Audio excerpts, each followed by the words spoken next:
My wallet is sobbing. I can hear it. I can hear it in the hall now. It is breaking down, crying. It turns out that Attila, the arrogant so-and-so, he's got a fake hammer. Oh, a fake? Yeah. Whoa. As I say, dick.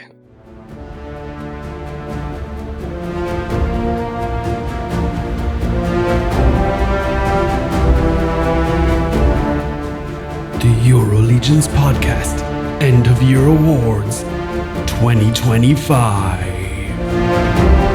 So we all got dressed up. Mal got dressed up as Van. Rich got dressed up as going for his work review, and I think I'm dressed as the host, I hope. Yeah, me with the most.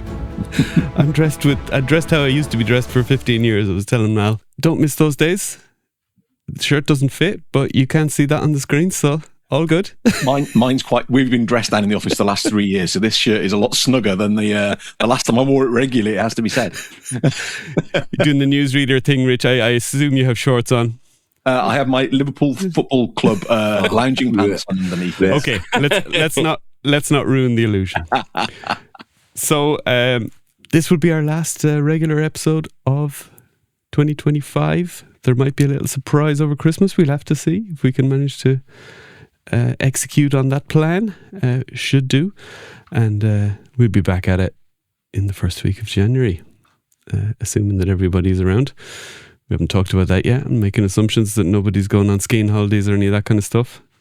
I guess the biggest risk is Rich going to Wales where there's no internet. And when we record, I'm up there around New Year, but okay, if we're into the first full week, then yeah, that's fine. The hangover will be worn off, you know. When are you back at work? The 5th of January. Okay. Well, I'm sure it'll be after that, I'm sure. Yeah. Very good.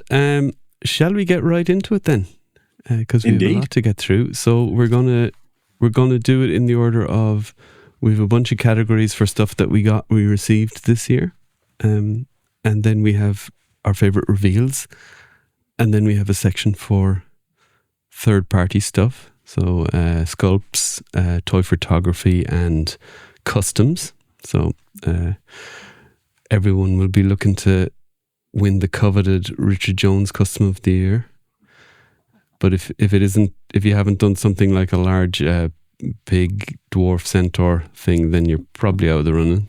You know. So I feel like this is the point. We should make it very clear to everyone who is nominated and wins that there are no prizes. It is purely pride that we like what you've done.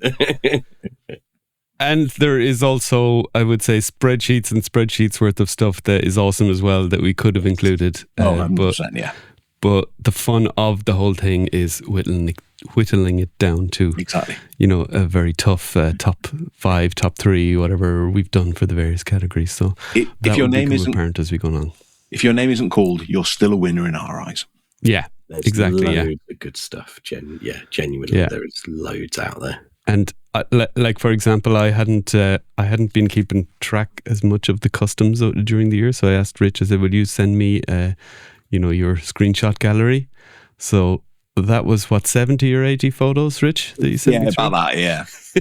So we've been relatively thorough, and obviously with the Horseman figures, that's been a little easier to do because we have the website for that, which is a fantastic resource, Source Horseman, and memories, a camera roll as well to see what I was looking through my camera roll to see, and previous episodes to see when stuff arrived.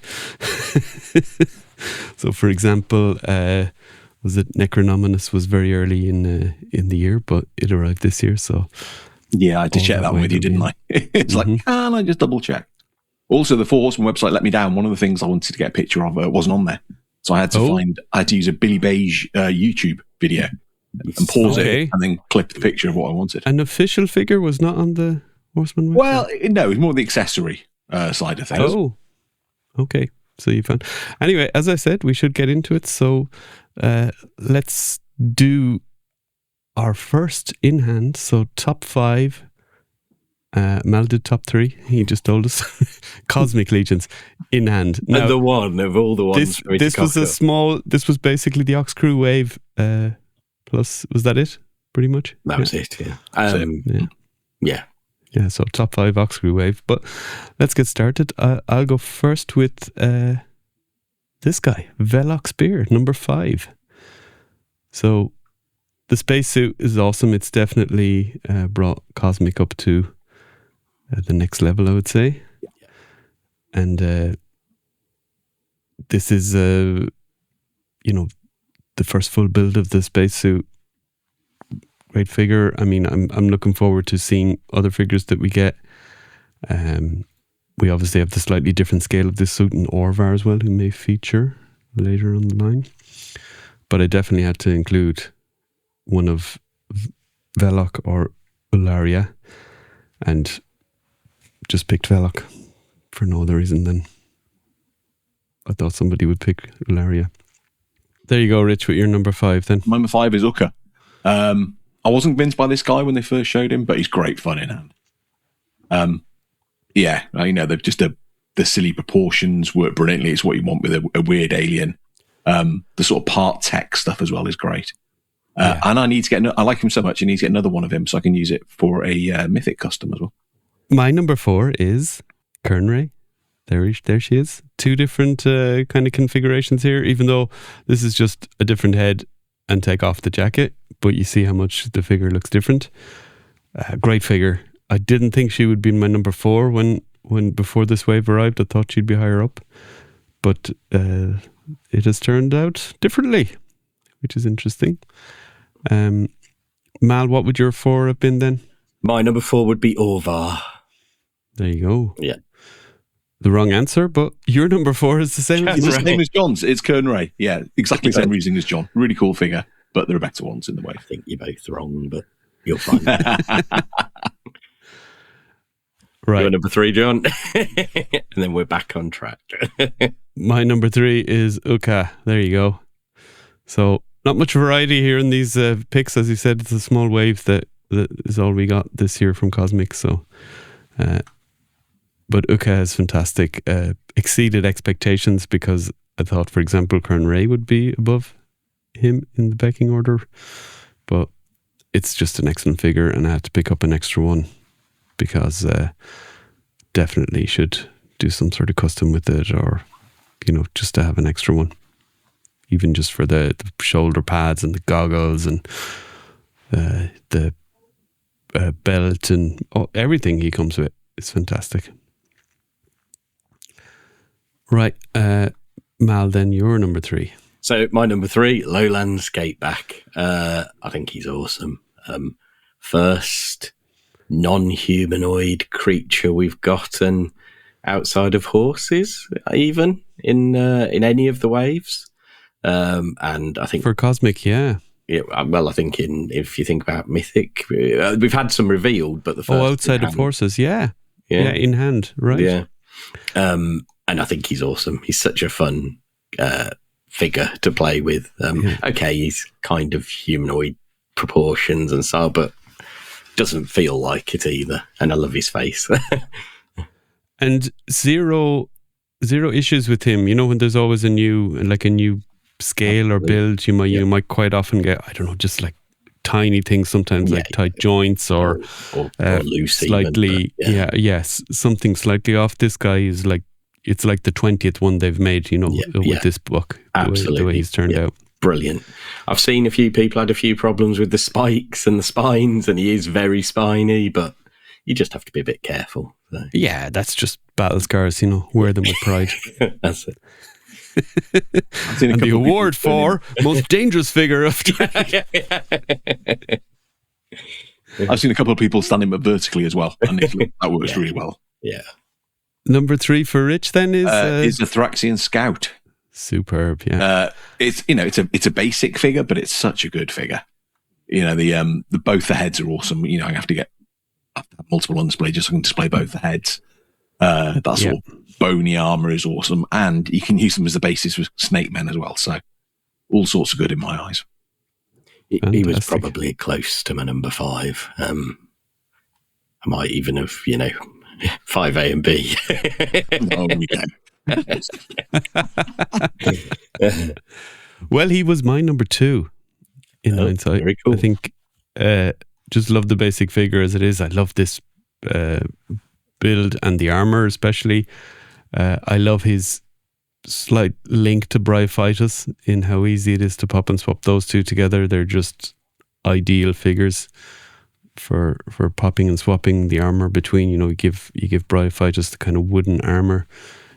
He works well. You give this guy Bryophytus' armor and you could just stick him into Mythics. You could probably stick him into Mythics as he is, to be honest.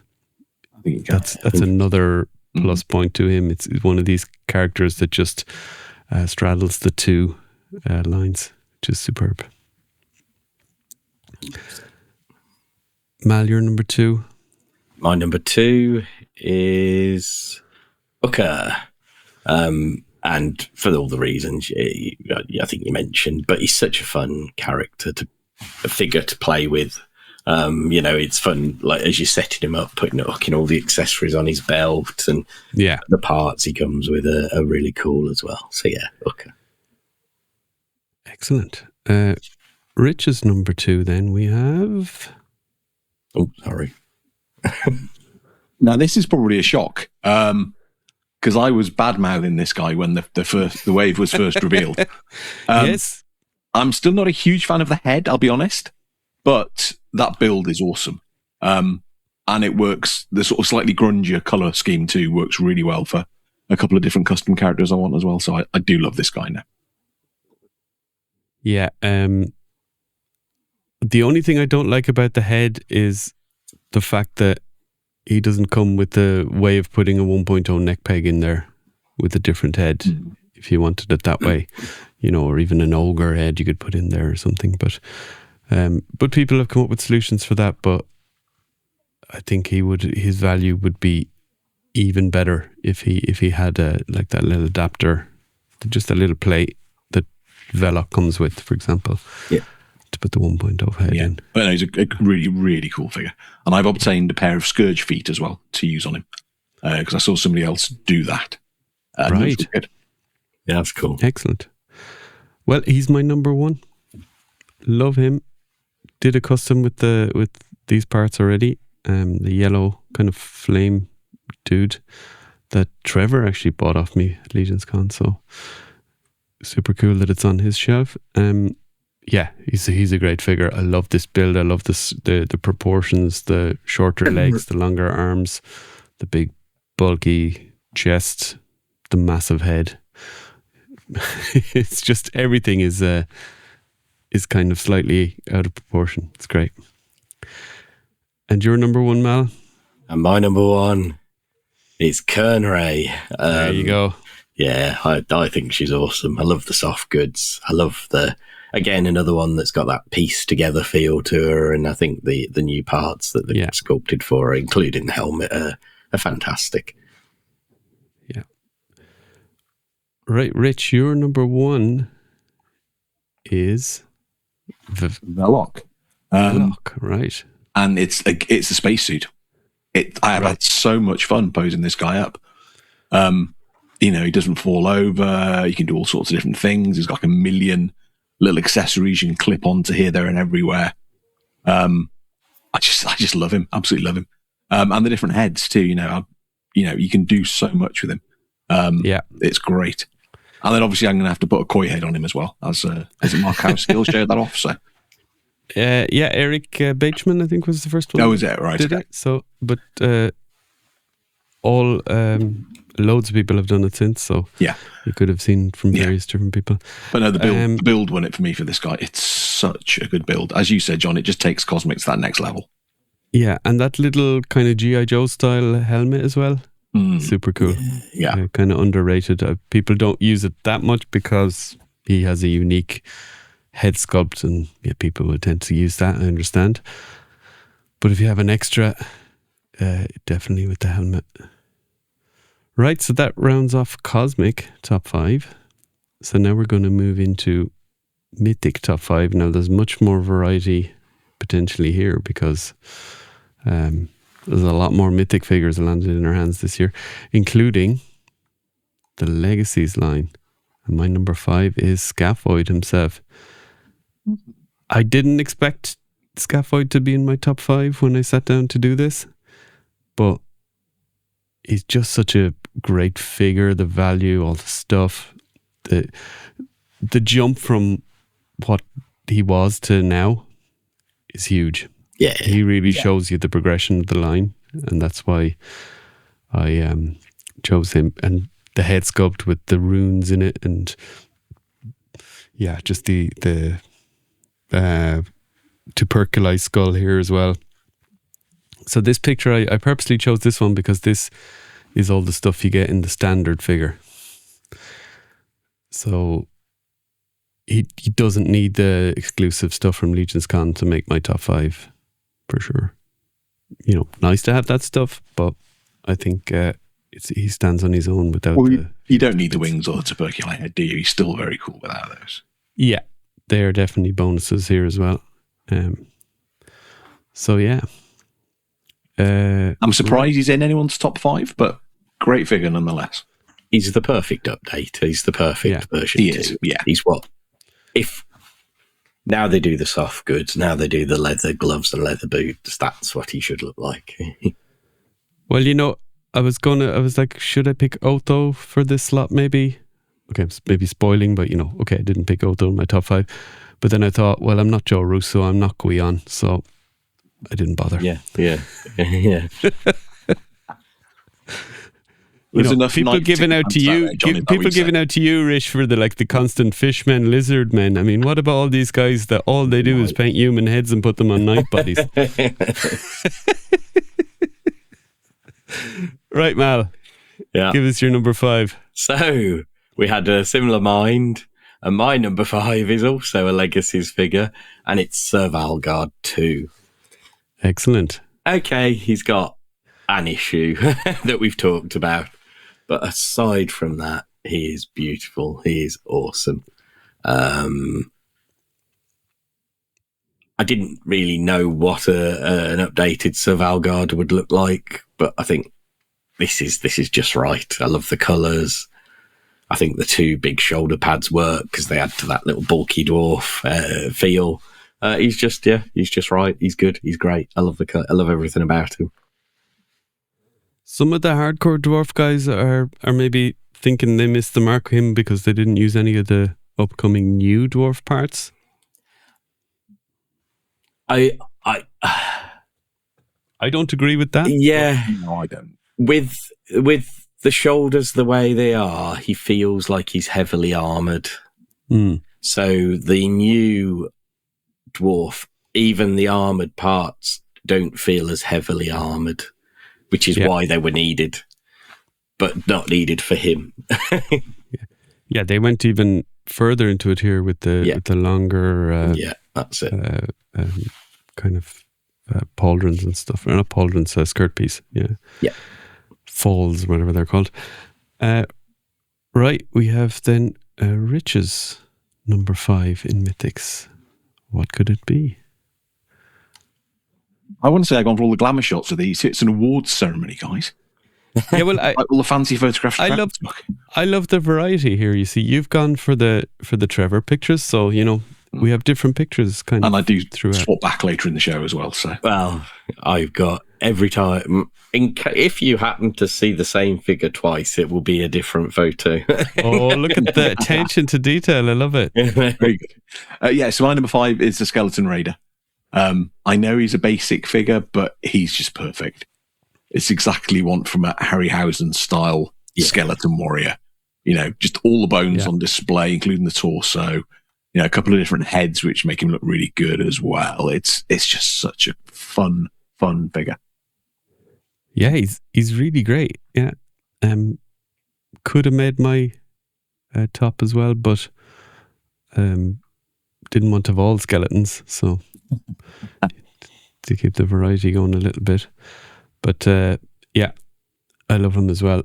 I can't say anything bad about this figure. There's nothing. You know, there's plenty of stuff with him, even if you say he's basic, but you get loads of stuff like with him. We do. Well, you know. Just the 2 heads. I mean, I've got 2, each one, you know, one displayed one head, one with the other sort of thing. And that's enough to, you know, with a couple of tweaks on the pauldrons use and that sort of stuff. You got 2 figures straight away. Totally. He's one that I keep umming and ahhing over getting another one of him to have a couple of configurations on the shelf. And I don't do that for a lot of figures. Yeah. So, And doesn't he have the 2 options for the wrist guards as well? So you have 2 separate looks there as well. So, yeah. Right. Number 4s then. This one, some people maybe didn't have the opportunity to get this guy yet. He will be coming up in the role-playing game. It's the Paladin/Cleric. I don't know which configuration I prefer, to be honest. They're both great. It's a great figure. I mean, super value as well in terms of what you get. You know, assuming he was, you know, your $50 figure, you're getting a load out there with him. And yeah, it's great. I mean, there's the rarity factor. I don't think that came into it here because I did like as in he didn't make it just because he's rare and he's flavor of the month. It's just a great figure. The soft goods are superb. Yeah. You get the boots. Everything is great about him. Right, Mal? And my number 4 is Topiculi. Nice. The very definition of hand candy. I've got like 4 or 5 of them and bits of 4 or 5 and bits of others floating around the place, and, you know, builds of them using the skull set we got sort of floating around the place, not put away properly yet. And yeah, just an awesome, fun figure. Sure is, yeah. It's a brilliant figure. Yeah. Okay, Rich, you're number 4. Beluolith, which I can finally say. 0. I seem to remember I had problems saying Beluolith for quite some time, but I think I'm happy with it now. I got that now.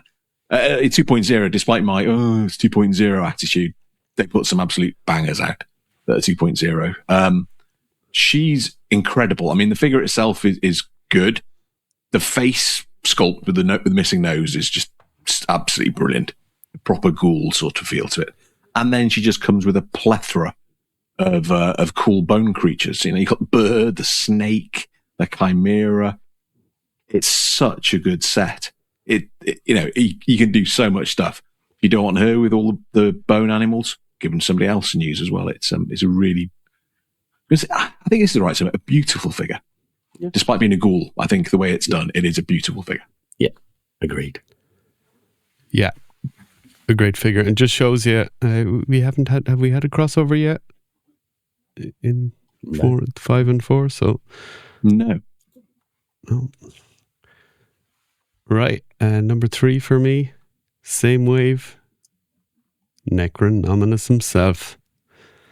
You could kind of forget about this guy because of the amount of stuff that has come in the line this year, and great stuff, and also because you're aware of this figure for 2 years in the run up to getting it, and the kind of wow maybe goes away for that. Then you get him in hand, you get the wow again, and then you move on. But you should appreciate him.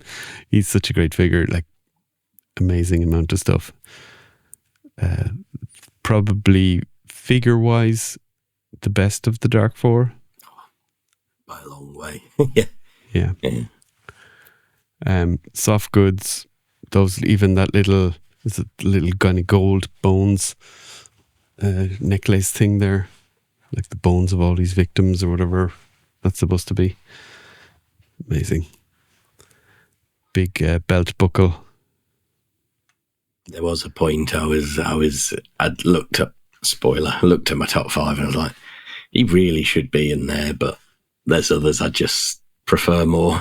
Yeah, he wasn't in mine at some point, and then I was like, oh, hold on, no, I need to look at this guy a bit again. Yeah. Well, that's the thing with the top 5s, isn't it? Or any sort of top across the year. There's personal choice in there as well. It's not just a case of which figure's got the most parts, which one looks the best on a shelf. It's like, what do I love in each figure as well? Yeah, because you might then you're just choosing all the deluxe figures, of course. Yeah. But they, right, Mal, number 3 for you. Yeah, John, Rich is number 3, don't you? Next. No, it's you next, Mal. No, it's you next. Oh, yeah, sorry. Oh, God, sorry, folks. This is the Oscars. They'd be cutting to in a commercial break. You know, regularly cutting to come out. He's had too many to drink, get him off stage. So, Coy, I'm a little nervous this is in here from recency bias. But I don't think so. Because I was thinking, the particular thing that made me go, he deserves to be in the top 5 was... I love the parts in terms of, so the bits coming off his head and the fins and all that are done in a soft material, which makes him more durable. The tail's a nice soft material. The fins on the back are a nice soft material, yet plug in really. It's all really good. And then the paint app on him is incredible. A beautiful pearlescent sort of cream. And then that sort of more flat orange, and it's probably, you know, it's those things that made me want to include him, and it got him higher than a few others. So, yeah, and he's again zero niggles with him, you know. Yeah. No little, like, even the tail seems to stay in on this guy. He's a fabulous figure. Yeah. Well, great minds think alike. There you go. He also looks great on board a ship with a bit of diffuse lighting behind him. I mean, Mal's covered all the important stuff, but I just add in that the head sculpt is so good. Yeah. You know, the little barbels hanging down and everything. It works really well in that translucent and softer plastic. I mean, Rich has popped one in his fish tank and all the fish have freaked out. Because they thought, oh no, here's a koi fish. These aren't fish tanks safe. No. But yeah, he's such a good figure. I also love the fact that it's a little thing, but just the fact that they did the 2 different inserts for the back. Yeah. So you can have it with or without the pauldrons, which is just such a clever little thing today. Yeah. He's just a brilliant figure. Yeah. Right. We're down to number 2, Mythics. I've been banging on about this guy. I thought he'd be on number 1, John. Yeah, well, there you go. He's a great skeleton. He's got the cool shield. The soft goods on him are spectacular. They executed this figure 100% as good as the prototype. Would I like slightly more weathering on the armor? Probably, because the soft goods are weathered. But could easily do that myself if I was really bothered. But that's my only flaw in this guy, which is probably keeps him at number 2. But this is an awesome figure nonetheless. Terraces, in case I hadn't said that. For the audio listeners to be like, who are they talking about? Yeah. Oops. Yeah, this is a great figure. The only reason I think he's dropped in my fondness for him now is that somebody used that cloth torso part on a barbarian, so he had nipple poking out barbarian, and I can't see past that. I really struggle. So that's not in the Thrasis'. It's not Thrasis' fault. No, I know that, but in fact, Thrasis would be right on your street trying to stick his sword into that nipple and rip that barbarian's heart out and make him into a skeleton. I also, and then obviously I killed him in one of my stories leading up to the exclusive head sculpts we had. So, you know, he's definitely wrong. Yeah. Oops. Okay. Mal, then, while you, oops, inappropriate timing there for you, Mal. Sorry, but he's got to swig the vodka down. That's all right. Yeah, it's just a big right. So my number 2 is the heroic paladin / cleric. All the things. It's an incredible figure. Hopefully, people who haven't got it yet are able to get it as part of the Kickstarter when that goes live. We've said before us that perhaps the armor and those leather boots aren't our preferred configuration of that, but for him it works perfectly. And I can tell you my favourite version is the one with the hood. So I armour him more like the cleric. So yeah, it is cool. Yeah, it is cool. Yeah, I'm also looking forward to the other figures we're going to get on the. Yeah. I mean, if you've seen teas of the red ones, there probably will be more. I think so too. Yeah, very cool. all the. I'm sure maybe we get more than knights, which would be even fun as well. It'd be good, wouldn't it? A rogue would be good. Yeah. So. Yeah, exactly. Right, Rich, your number 2 is Serenuk. This guy it's a deluxe figure in a standard box. For a Templar fan like me, it's got everything you could want. Tons of soft goods, loads of different head combinations. Even the helmet's got 2 different types of wings that you can put in there. The face sculpt itself is awesome. It's like, it's like having Sean Connery on your shelf. It's great. So many accessories. He's a son of a gun to get hold of now, mind you, because everyone's realised how good he is. So he's really tricky to get hold of. But yeah, my only tiny gripe with him would be that maybe less red on the armor. But having said that, obviously it's the Templar emissary, so it looks slightly different. So yeah, but he's a great figure. The red on the armor. That's what makes me prefer him a little more to some of the other knights. I have to admit that armor and that cloth setup will be used for my high-ranking Templars. So, having moaned about the red, it does set them off nicely. yeah. It's variety, isn't it? Yeah. It is. It's a brilliant figure. Yeah, he was interchangeable, not quite interchangeable because I picked the Paladin / Cleric, but if I didn't pick the Paladin, he was going to go in there instead. But I didn't want to have 2 similar type figures, and the reason is probably don't like the Templars as much as a kind of a thing than like something like the Paladin, which is just cool armor and but if you're into Templars and the whole thing, then this guy is easily up in the top couple of figures. Right, number 1's for Mythic, and this was tricky, but I did, like you, Mal, battle with the recency bias, but I just realised, no, I'm probably going to look at this guy in a year's time and still go, wow, So I have a bunch of figures that I took some pictures for like 2 episodes ago when we were showing our Legions Con hauls, and I, took a couple of pictures of like the armory builds I did and stuff.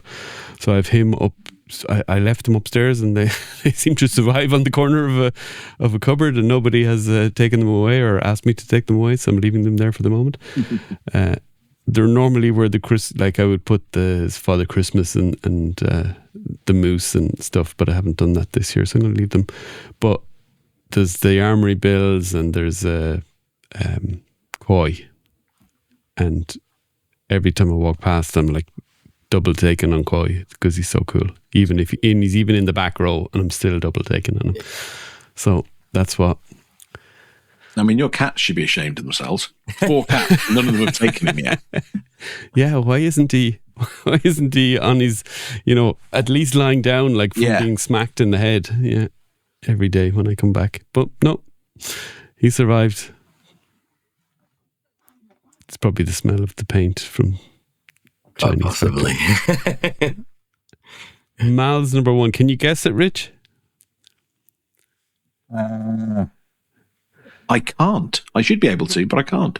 Probably. I think you will when you see it. I was going to say, you'll be like, of course, in a surprise to absolutely nobody, I'm sure, the legendary barbarian. That's why I couldn't think of it. I love this figure. It is a barbarian, isn't it? The only slight change perhaps would be to the waist piece, but I don't think, I suspect we didn't have the other leather versions of the belts and things at the time he was being made. You can always buy one of the figures with that on and swap it out. I've done that for one of them. Yeah. And he comes with those 3 hair pieces, so you can reference sort of famous barbarian characters throughout time. I'm not so fussed by the helmeted head. It's not that it's bad. It's just I like the faces and that, as you know. He's great. I love him. Brilliant. I tried very hard to get him into my top 5, but he just didn't make it. I was like, every time I was going, could I slot the barbarian in there instead? And every time he just didn't make it. So he's just outside the top 5 for me.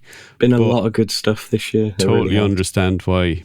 If you like this type of a figure, Present company accepted, Rich. I was going to say, he could definitely make it.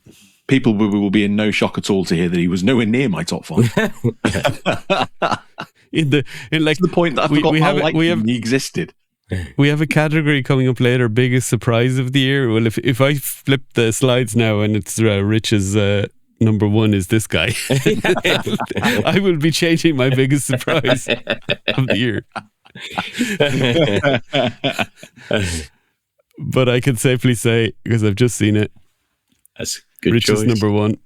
Urzoc. Absolutely adore this guy. I mean, the orcs have never been my favourite sort of thing, but I love the original Urzoc. I mean, I flipped him because he's worth a lot of money, but I did love him. But this is basically the perfect upgrade. You know, all the gnarly armor parts, the colour of it, you know, gives it that worn feel. The new sword was very close to my accessory of the year. It's just a big, brutish club of a sword. And then the 3 heads too, including the sort of yelling one. It's, he's just a great, great figure. And you could do so much with him. It's like, I've seen so many people use different things with him, or, you know, there's so much stuff on him. I've got a couple, so you could even easily split one down and start parting the pieces out onto 2 or 3 other figures to make them look really gnarly as well. Yeah, so I mean, he's a great figure. I mean, I'm kind of shocked he's not in my top 5. And if you showed me this figure last year and said he's not going to make your top 5 of the year, I would have been like, "Whoa, what else are they bringing out?" You know. Yeah. But that's just how it's fallen. You know, it's been a hell of a year. There's been so much good stuff. Yeah. Well, I'm not, as I've said many times before, I'm not the biggest orc fan. But he's probably one of the top 3 orcs. You know, he's what I want to see more of in my orcs. If anything, you know, heavily armored. I think the new head sculpt is way better than the old one, even though it's only a subtle change. I love the screaming head sculpt. I've got him sat on my desk here, and he's got the screaming head sculpt on. So yeah, completely agree with you on. Well, not agree with you, but completely see why you would pick this as your favourite. Right, let's move on. So we've got top 3 other figures. So all the other Horseman related lines, obviously Figura. What did we have? Like the con drops. Yeah, surprise drops and that sort of like ATL 25, for example, might have been in contention here. Or Legions.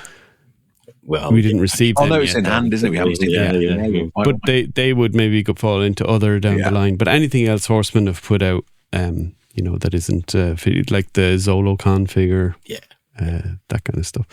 So anyway, my number 3 in this category is Ganesha.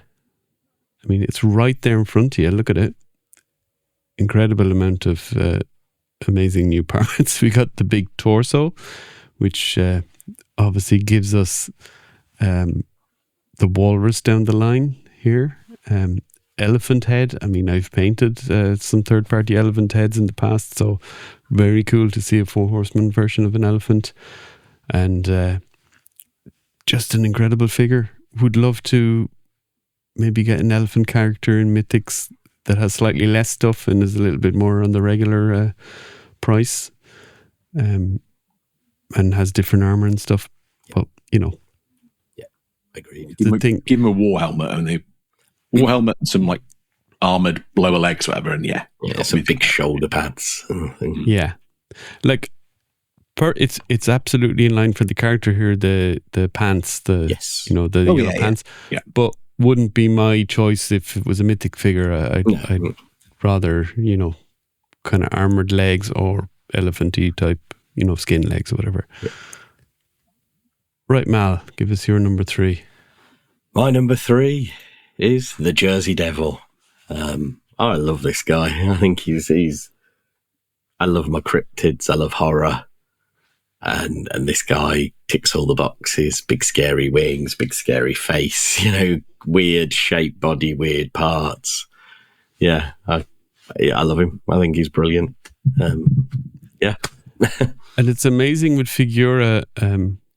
It seems to be the place where we get a lot of new parts first in hand. It is, isn't it? Yeah. You know? Whereas when they started off with Krampus, it was pretty much a mythic figure with a new head. Yeah. and even Father Christmas was, a 2.0 build with the new head and some soft goods. And now we're getting like fully, like you've seen Ganesha and Jersey Devil here. Well, pretty much. We've seen people, you can see there's people on the Cabal have kind of turned him into the Krampus. And Jeremy's even sort of pointed to that and said, actually, you think he'd quite like to do Krampus again now that we have some of these parts, which would be even more suitable for that. So, yeah. Yeah, makes sense. Fingers crossed. So, let's see, yeah. We've had two Krampus. Enough Krampus. No, Krampus is awesome. Maybe a zombie Krampus. An undead Krampus I could go with. Well, let's see what you did go with. Number 3. I went with Mouse King. He's probably on your list and higher, but he's a great figure, really fun figure. Yeah. Some amazing new parts, obviously. When we were shooting the shelf at the weekend, I said those creepy ass feet are just brilliant. I shouldn't be foot obsessed, but I am with this guy. They're really cool. It gives you that proper creepy rat look. Yeah. It introduces the opportunity for Skaven into mythos. And I love the fact, not being a Christmas Carol fan particularly, that they stepped away from that as well, which probably enhanced this guy's appeal to me. Well, it made it a really nice surprise, didn't it? So. Yeah. So you're the Quentin Tarantino of Legions podcasting.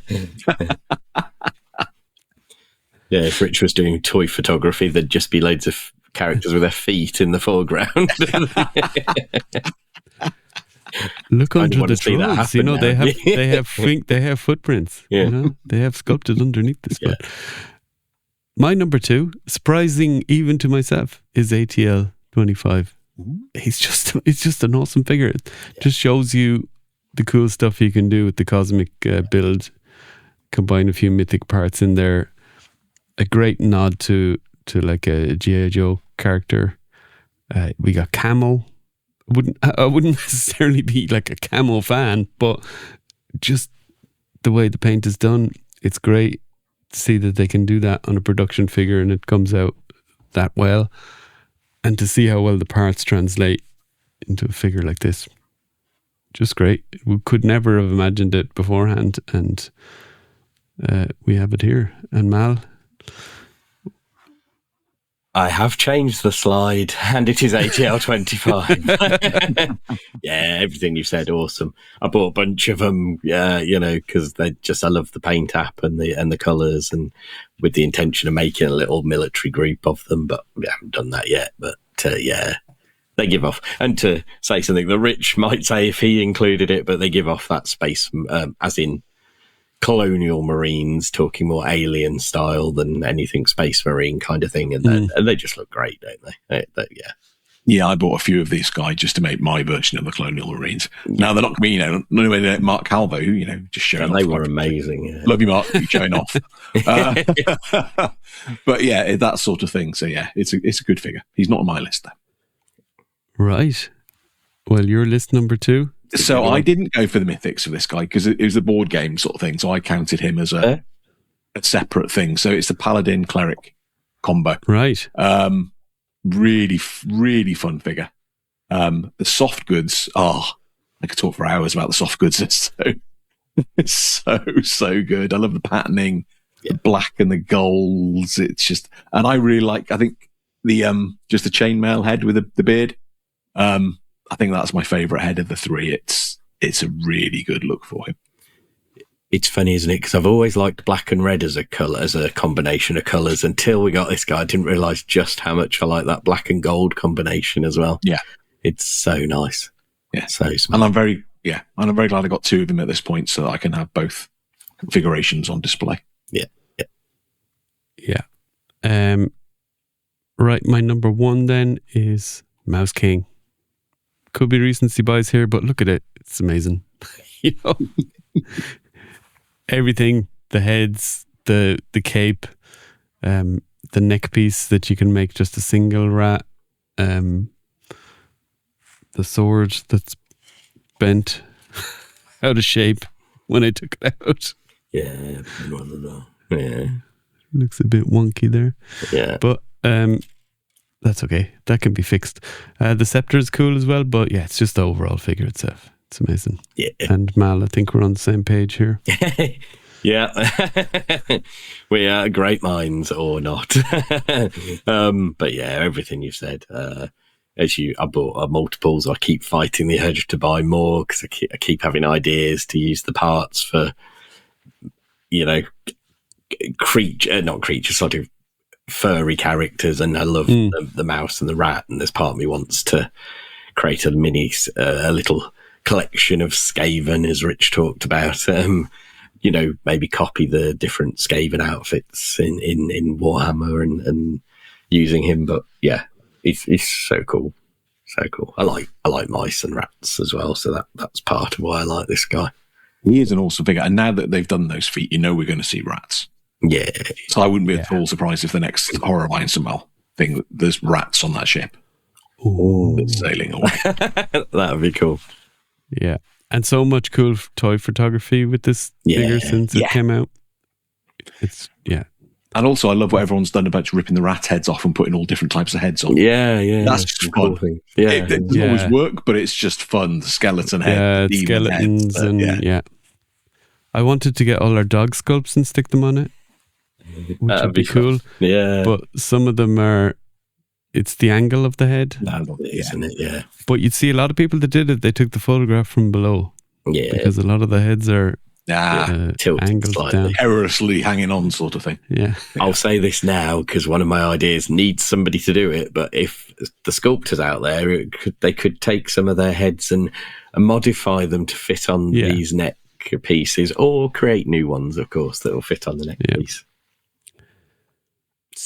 Right. Rich, you're number one then. Ganesha. I mean, as good as the Mouse King is, this guy's my favourite figura from the year. What else do you need? He's got cool baggy trousers. It's got, the dad bod coming in with the belly, forearms, love the markings down the trunk. That's really clever. A little rat buddy. It's just such a good figure. Yeah, I love it. He is cool. Right, so that's our top figures. We're going to do a couple more categories here and then do our top 10 in hand for the year, which we'll just run through. We don't need to go, over the attributes of each figure again. Best paint is the next category I have.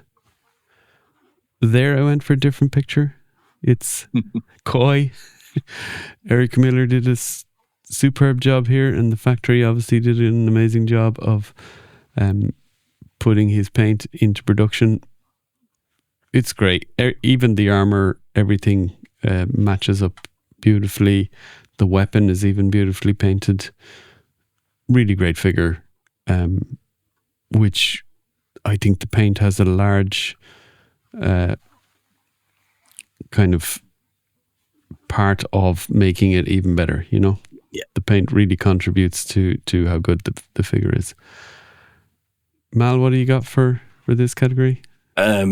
I went with something slightly different, whilst I completely agree with everything and already sung the praises of Koi and his pearlescent paint job. I went with ATL 25 for the thing that you talked about, the camo. I think it's brilliantly well painted camo, and just the colour scheme in general is it all just looks so good together. And the camo is fabulously painted on. Yeah, and when it is the type of figure to get multiples of, and you get multiples, and the camo looks great on all of them always. Yeah. And our friend Jeremy Govier did different color schemes in camo. He did. He seemed to get the inspiration and the courage to do camo, and his camo looks great as well. Really good. Yeah. Right, Rich, what do you got? Skip. Best paint. There you go. Same as you, John. For all the reasons that you said. Koi. Incredible paint scheme. Right. So next category we got is best part, which is I said it on Shooting the Chef. I couldn't think of a better one since then, so it is the Uka upper torso, and then I put Mobu in here just to show what they've done with it. And when you see them side by side, you see it, but when you saw him on the screen, it took ages to figure out, oh, that is from Uka. But it doesn't matter though either, though, does it? Because they look like No. such different figures with the paint and with the parts and the overlays, and so good. Pair of them are. Yep. Okay, Mal, what you got? So I've put the wrong header at the top, but the best part is the belt waist piece. So not the one that fits over the waist piece, but the one that actually is a waist piece itself. You know, that, so it's got the little hole it sits underneath and has the hole in the middle, and you pop it on and that sort of thing. Yeah. One of these may be the wrong one, but that's what I was trying to get across, was that one. And I'm just sort of showing the different types and styles of them. But yeah, I love that. It's opened up an ability to create looks that don't require the armor down the legs or the skirt, and you know, I don't always want that for the kind of characters I'd like to make. So Yeah, maybe introduces some more realism to certain character some types. stuff, Well. yeah, and gives more variety as ever. Rich, you got? The dad bod torso. Thank Love you, it. Good one. thank you, the Horseman. We've been crying out for a fatty in the line for quite some time, and we finally got it. So, you know, as much as I hate to say something would help barbarians, but this sort of look would help barbarians as well. I would it happily works. have a big fat barbarian. Yeah, that would works be really well for gladiators. Yeah. You know, obviously worked brilliantly for the walrus. You know, so yeah, thank you, Horseman. Yeah, it's great and interesting the way they've done it. So it's not, and I think it works better ultimately like this. It's not interchangeable with the 1.0 standard pieces. So it is a separate build itself. The thing I'm looking forward to with Oda Ben is I'm assuming they'll have filled in the 2 holes for the arms on his back, which would be nice to see it with a proper back like everything else has. So, yeah. Right, best accessory then. I went with the axe from Urzok. It's a good one. It's a very just a gnarly axe. Yeah. We have had a lot of the same axes over the last while, and just to see some new stuff. Awesome. Mal, what you got? I said to you earlier, this will either make you chuckle or you'll completely agree with me, or well, understand. The rat. Love it. This, I will say, this picture is courtesy of Kirby Smith and a post he put on the Cabal about this. Awesome. I love them. I actually have extras of all of the ones we've got so far, although I can't find the gold one just at the minute, which is a bit annoying. I knew exactly where it was as well, but okay, I'll find it, I'm sure. But yeah, I love them. I love it. Yeah, I want to do a little diorama piece with all the different rats, and I want us to keep getting different coloured rats as we go. So, well, Rich is not laughing at you. hey, I gone for the rat as well. Excellent.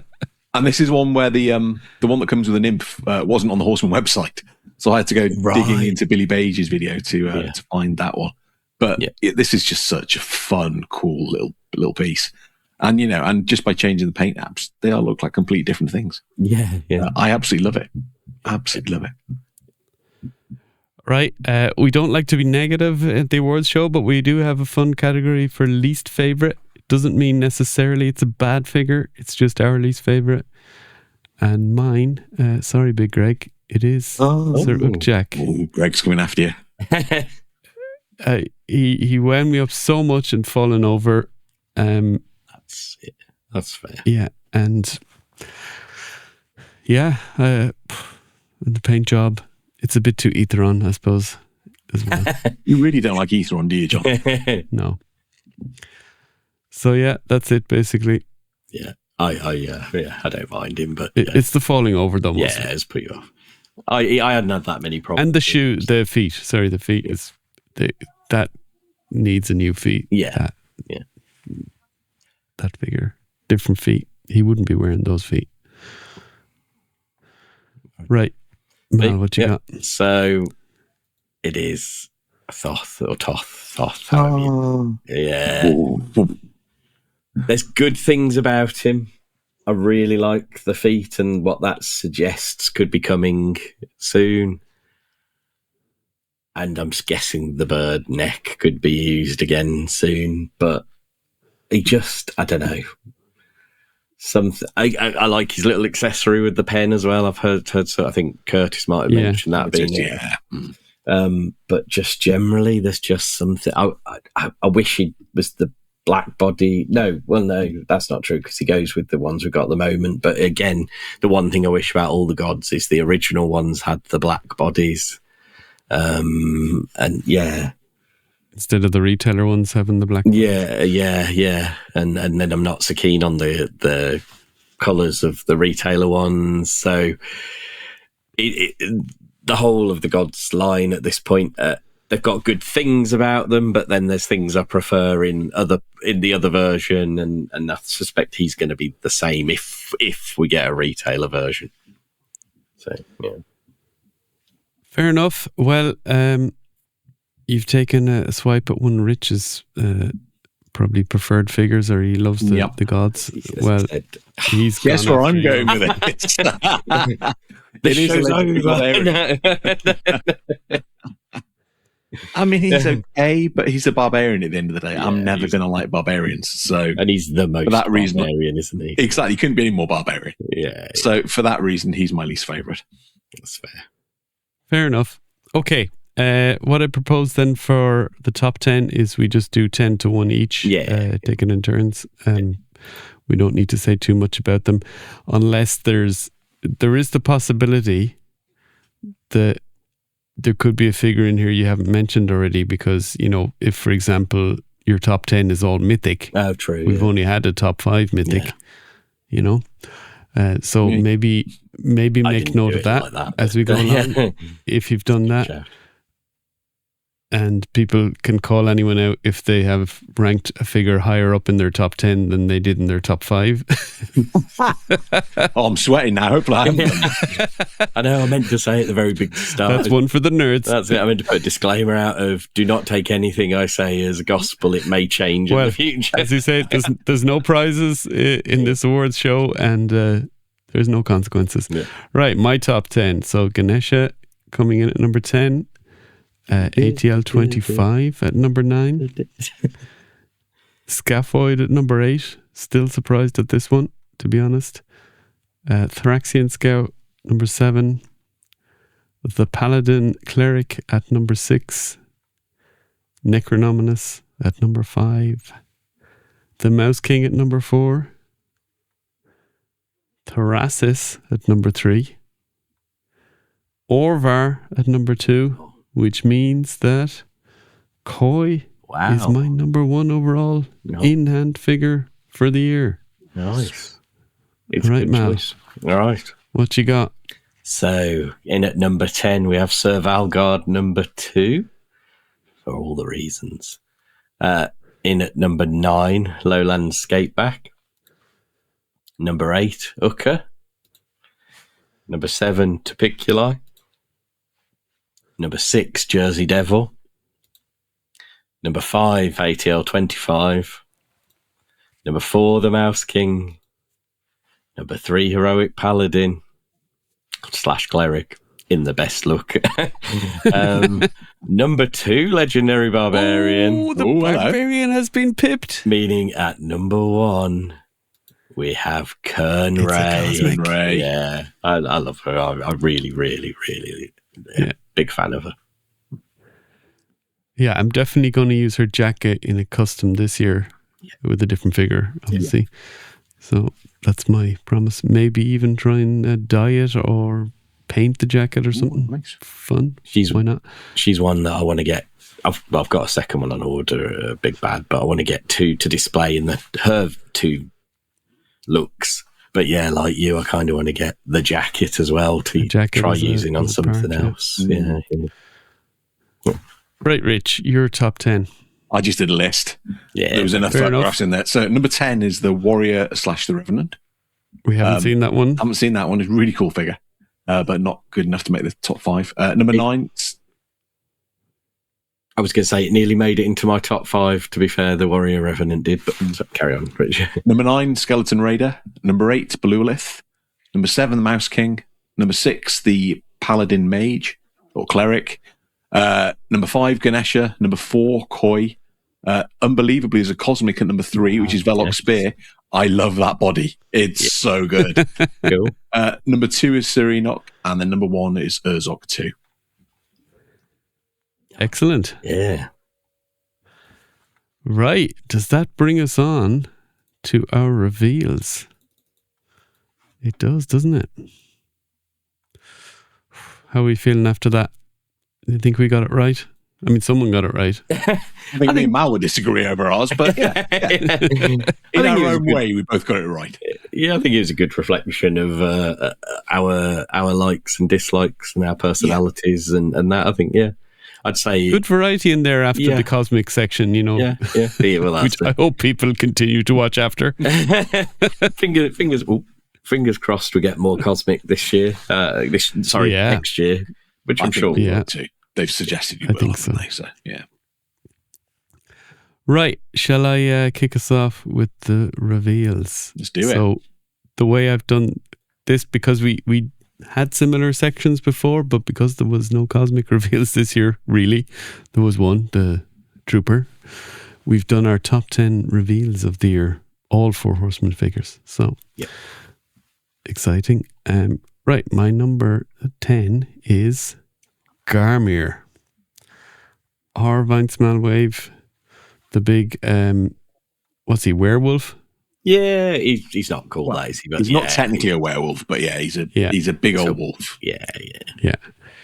So we all thought maybe if it was going to be this type of a character, we'd get it on the Windaji body. So it's an ogre scale, which is, big beastie, cool, bunch of new parts, open mouth, screaming head, amazing. I love the armor on this figure and the paint on it. Yeah.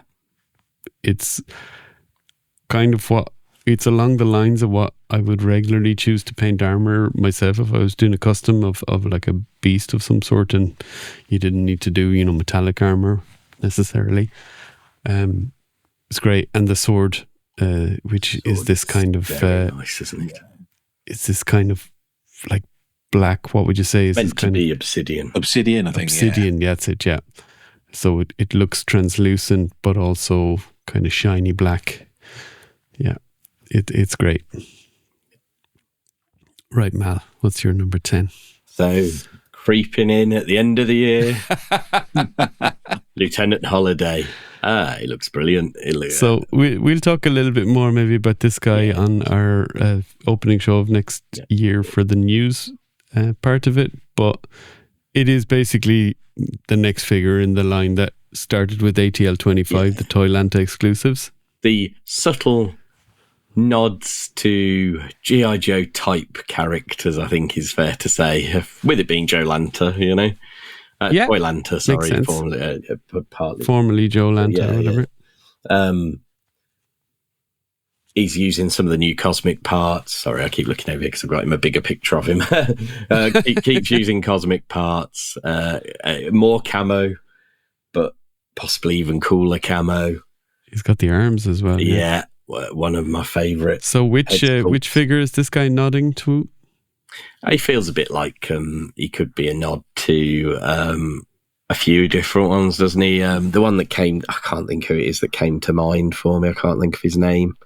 The one who puts I've gone blank on the Joe character. Rich, any help here? No, I mean, snow jobs are famous. Yeah, a bit like that. Bit of one, obviously the head sculpt's very different. Yeah. But he's just very cool all round. He's just that vibe of the Joe sort of thing, like the other one was. So yeah, very cool. Right, Rich. Number 10. Boris Burger story, the little fella. I thought Curtis might kill me. No, he did make the top 10 on his own merit. It's introduction of the imp scale. That was extremely exciting when this first came up. There's a beer barrel. I mean, that almost made my accessory of the year, although it was a reveal rather than in hand, but still awesome. And the ice goblin head. You can always put it in a future. In a future one, I can indeed. Yes, yeah, in hand. Yeah. So this is really cool, dude. The paint on the face as well is red nose and everything is so cleverly done. And what do you think of the ability to make it a little goblin, blue goblin dude? I like that actually. I think that's a really good. And I like the fact that the head's a little bit oversized too, because obviously it's a thumb head, which is although it's on a goblin, it's a 1.0 head. So I like the oversized look. I might be more inclined to use the goblin parts on a goblin body and make it more of a goblin than using the imp scale for me, I think. Well, Burris makes my number 9. So continuing on here. Yeah, it's great. Cool new scale. Cool nod to one of our friends in Curtis. And look at all the stuff you get with it. And you can make a separate character as well, which is always cool. Like not even, you could have got another like gnome head to make a different gnome. No, this is like an entirely different character, so very cool. Love that. Mal? Right, so going with the Faden. This is where I probably, and this is a little hint at what comes next, needed a 9A, 9B. and things would have shifted around and something else might have got on the list. But I love the build. I love the new parts, that cannon we're getting. The head sculpts are fantastic. He's great. I can't wait to get him in hand. Yeah, he's cool, definitely. Yeah. Very much looking forward to getting him. He's a nice mixture of the cosmic parts. Yes, he is. Those big wider legs with the thinner thighs are really good look. It's cool. Yeah, cool design, isn't it? All right, Rich. 2.0 Myron is Sirenopal scale. Yes, it's a snake type 2.0 though. In my defense. Yeah, I know. I just like always pointing it out, just to wind you up. This one's when they first showed her at Legion GCon, I liked her, but not like oh my god. But the more I've looked at the pictures now and that sort of thing, actually, she's really good. The color scheme is fabulous. Those translucent sort of fins, I guess, sort of thing on the tail and everything else, work really, really well. The fact she comes with humanoid legs as well, then that's just an added bonus sort of thing, and will enable me to make female quattle.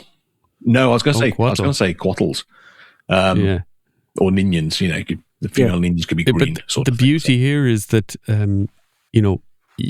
you can get extras, use the humanoid legs, and then you've got snake tail to use in a custom. Yeah, And a special shout out to that weapon she's got there as well, which is just horrible. That one with the 2 prongs going in. That's that's just nasty. Yeah, it does look like a torture. It really does. Weapon. Yeah. Right. Interesting one coming up here for me. The Burning Knight. It's a good choice. It's a good choice. It didn't even occur to me to look at any of the Beathir figures. Or because I didn't buy him, so just like... This, maybe just self-preservation there, Rich. This just so cool looking and just so unique. And I'm not, we're not the biggest Hagnon fans here between me and you, especially Rich. But this is different. This really sells the story of this character. Yeah. It is definitely not something you can do at home. No. I mean, maybe you could do a paint scheme, wouldn't be translucent, but you could do something like a Burning Knight. But this rocks. Very cool. And it comes with it comes on the one of the Warrior Beast figures with the face and the glowing eye, the fire coming out of the eyes and that, and that's just such a cool piece, headpiece. That little head here on the right.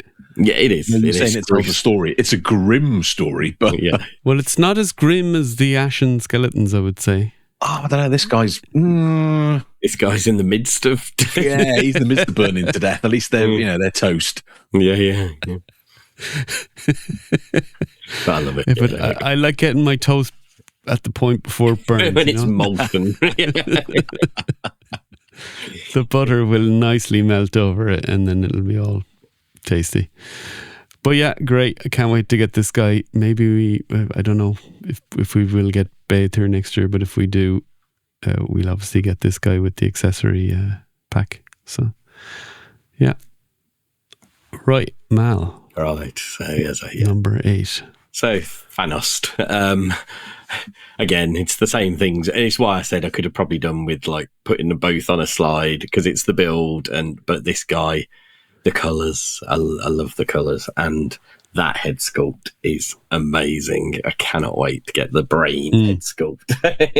It's so cool. Yeah, that head sculpt's incredible. Yeah. Such a fun head sculpt. Yeah, this is my favourite of the two. Yes, mine too, yeah. I perhaps could have just included him and said, but I like them both, maybe, but I don't know. I was thinking, let's do this properly, but yeah. You got to do what you like, yeah. Yeah. But... Right, Rich, sticking to the same scale here. Yep, another little fella. So, Byler Frost Fur. It's an Arctic fox. It's so cool.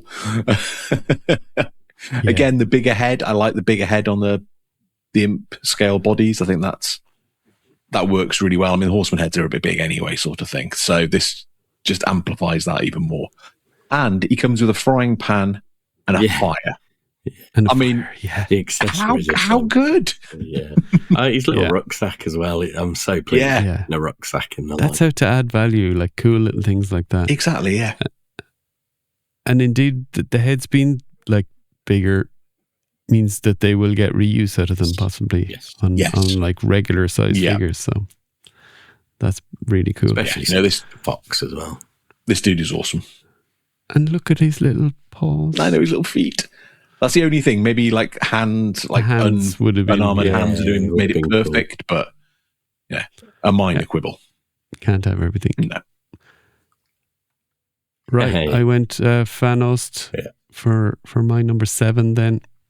Yeah, same thing. Malu's my favorite of these two, and I definitely thought I'd include at least one of these. And it's a little bit the same comments with the different kind of use of the different parts from Cosmic mixed together. It's great. Can't wait to get these guys, and hopefully they will be with us not too late in 2026. Hope so. Right. On to your number 7. So another newish reveal, but he's crept in there because I really, really like this guy. He sort of ticks all the boxes in terms of the type of character. He's a big, got barbarian-y vibes, hasn't he? Really, but then giving him that executioner's mask and the gruesome face is I think he's really, really cool, really fun. Yeah, he's. I mean, I love with him. I love the bits that you get with him.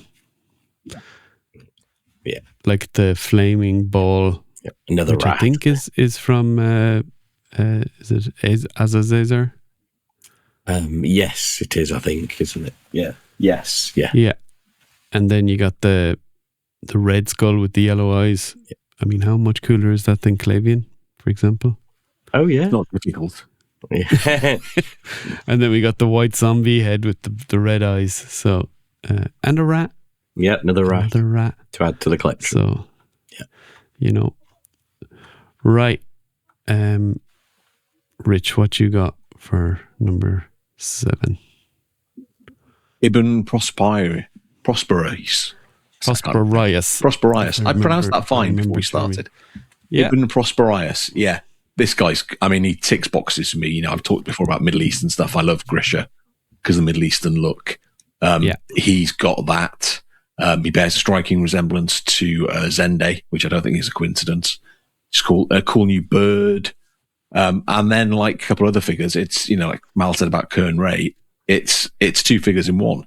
You take the soft goods off, pop the different head on, and all of a sudden you've got a foot soldier type figure, or an assassin. I could see that build working really well as an assassin. Really, really good figure. The introduction of the Cutlass as well, which they had to get in Papyrus somewhere, but it works really well with this guy too. Yeah, right. You get vibes of, he's got a big camp outside of town, and these guys are just guarding everywhere, and guarding his tent, guarding just the grounds and everything. And it is. Yeah, cool. In my head, somebody from Mythos challenged, or New Mythos as it now is, challenged his monopoly on the trade routes, and those guys just disappeared. That person. Yeah. Like the two versions that, the two different builds that you can kind of make here, as in with and without soft goods, I could see both of them as a movie character in various movies, with this type of character in it. Yes, big time. They just come straight out of that. So, that's pretty cool, isn't it? Yeah. Right. On to number 6 on the top 10 reveals. And for me, it is the Tusk Phantom Trooper, aka nod to the Horde Trooper from Masters of the Universe. Retailer wave expected early next year. Yeah, we're getting loads. The Horsemen expect to have him in kind of January, February. I would suspect street date in March then, judging from that. Yeah, sounds like a fair guess. Yeah, so this guy's coming from the retailers. Super cool. I ordered 3 of these, so looking forward to getting them. I haven't ordered any of this guy. Ooh. Really? No, I'm not scaling back on Cosmic, but it needs to be something that appeals more than this guy for me. Fair enough. To get it. Fair. 3 different heads as well, so obviously three different looks you can go for. The colours are a big part of this guy, aren't they? Yeah. They're so nice. He nearly made it into my top 10 as well. Okay, well, who was your number 6? So finally we get onto the actual Legions lines. And we get Byler, Frostfur, everything Rich said, everything we talked about before. Love him. It's very cool. Excellent. Yeah. Right, Rich, your number 6 is Garme. Like you, I think I was, like you, expecting a smaller, maybe a brute scale wolf to start off. But actually for the storyline, it being an ogre scale, works. And the idea of it throwing a polar bear around like it's a soft toy is, shows what a total badass this thing is.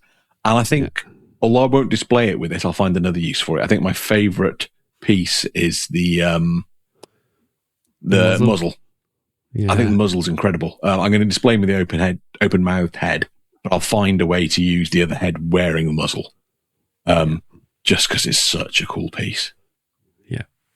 Yeah, that is. That shows how badass and dangerous the character is. Yeah, absolutely. So how badass the people that captured it again? Well, that's we've still got that. I'm in the story. Like, holy, so exciting. Yeah, the story is really coming together. Yeah, I can't wait for more lore next year. I know.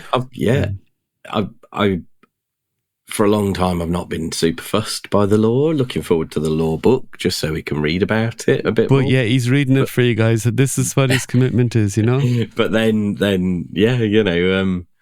new lore we're getting is so good. It's so and the so interconnectivity of some of the events, like the big kind of tsunami / earthquake in the most recent story is related back to the Horror of Rhinesmile story as well, and the last story. The whole of the Horror of Rhinesmile, the whole, it was such a good that story. Feels so long exciting ago, doesn't it? Yeah. And it was only last year. Yeah. And that wave is going to dip under the radar, and then it's going to turn up, and everyone's going to go, whoa, look at these figures. Yeah. Coincidentally, I put my all-in order in for Horror of Rhinesmile earlier on this afternoon. I need to do... Oh, no, not Horror of Rhinesmile. I hadn't got around. I'd bought some extra Burris and Byler, but I hadn't actually put the all-in order in, so I did that earlier today. At your retail, before it sells out? Yes. That was just because I missed the Reign of the Beasts all-in. I mean, that went really quick, so I'm just screwed on that. I'll have to find those separately. Interestingly, talking about the lore book, I don't know if you guys have watched Jeremy's show from last week yet, But he said on that the Rise of the Dark Four is the first book about them. So there'll be at least another book about them. About which is them? brilliant. Yeah. Oh, right. He referenced it as I part suppose 2. Rise of the Dark Boar, and then you have... Yeah, which is great, because that means there's even more content and more things about the battles, hopefully. Well, that's it. I think some of the mid-year waves are going to be more focused on telling previous stories, whilst perhaps the G-Con waves are going to be the future and that sort of thing. Although the Horror Vine Smile changed that a little bit, didn't it? But yeah. The story of Horror Ice Smile is so good that if the mid-year wave isn't a continuation of that, I will be pitchfork angry typing on the Cabal. They give you enough of what you want, Rich. Well, funnily enough, you have a podcast to do that on. So. This is true. And now if they do a Horror Vine Smile related mid-year wave next year, they're pandering to you again. Yeah. So. Again. I'll take Number 5 for me. I went with Arkan the Cruel. Don't have a connection with this character as such. Not super aware of him. But a Dragon Man, come on, look at that. I mean, if they did a character like this in Mythic, I would have been all over it. Yeah. If one of the bonus figures in the Baether pre-order was this guy, I think it would have been amazing as well. But maybe doesn't make sense if you're doing a massive dragon and then a dragon guy. But there can be humanoid dragons that are kind of part of his army. So I love this guy. Definitely will pick him up. He'll come in Infinite Legions next year. And I hope to see other similar type of characters in the Mythic line. Have you guys checked out his Dark Order colleagues? Yeah. It's so good. Yeah. It's like, I really hope this guy does well and they move on to the others, because they are badass as well. There's a dark barbarian in there. Yeah, well, you can't have everything. But no, generally they are. There's a turtly dude. It's just like, okay. I do think I will maybe explore further the lore and the universe that Joe Manganiello has created. I actually, I wouldn't have known him by name, but I was aware of this character, right? When all the dots, and I think this will have flown under the radar a little bit because it was the way it was revealed. It was post G-Con. Well, it was part of G-Con, but towards the end, it was just a tease. It's still kind of a tease. Yeah. I mean, although we got a figure rather than, but there's no pre-order up yet or anything. No. So there's going to be a much bigger push once that happens. But what I'll say is, and we said this, didn't we? When you saw him in the cabinet at Legions Con, he almost doesn't look like a Mythic Legions character, other than in terms of the build and the articulation and all that. Although he then has that Mythic Legions vibe and feel and built chunkiness to him. And another cool fact, and this is, so we probably won't hear it called this because then it's creeping into a different IP. Which is probably far more expensive and to get so. But that, whilst at this time when Stranger Things is on, people might be interested to know that hand, that dead, creepy hand, is the hand of Vecna, and it is actually official D&D canon that Arkan the Cruel stole Vecna's hand. Ah. See, we've just started watching Series 4 of Stranger Things, so I recognise the name Vecna now. So. Yeah. Vecna's the big bad in Stranger Things. So, one of the big bads. Season 4 is the one with a lot of long episodes. Yeah, we're only 3 or 4 in, so no spoilers, please, gents. But we're enjoying it. No, that's all I'll say is just the length of them is quite long. We were worried about my daughter, whether she'd be all right with it. She's 13. She's loving it. And then Kerry, my wife's just like, like bones are breaking and all this sort of stuff. Turn around. But yeah, so I think that's it's a very, very cool character. Excellent. Right, Mal, you're number 5. My number 5 is Oda Ben, Number 5, shut him down, John. Well, Close him you'll down. have to wait till you see what else is to come. Though you probably won't be surprised when you see what's to come. Was there any barbarians? No, but you'll guess. I know what number 1's going to be. But I can't get over the fact that when he was revealed, a bit like Opal Siren Scale for you, Rich, at G-Con, I was like, well, he's cool, he's fun, he's great. But since then, and the more I've read about, the more I've looked at him, more I've read about him for this episode, for our episode where we talked about the wave, he's just so cool. He's so good. I can't wait to get him. Really, really good. Accessories are brilliant. The build, again, it's a fun build with, parts that almost feel like they shouldn't fit together but do, and it looks perfect. It looks like what a humanoid walrus should look like. Absolutely. They couldn't have done that guy any better. Yeah.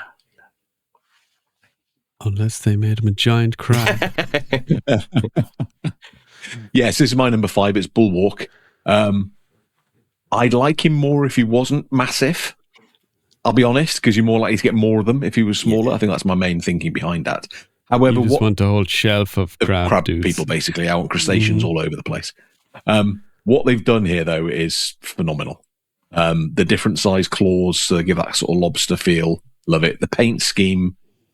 Chef's kiss. The paint scheme. This is close to my paint scheme of the year sort of thing.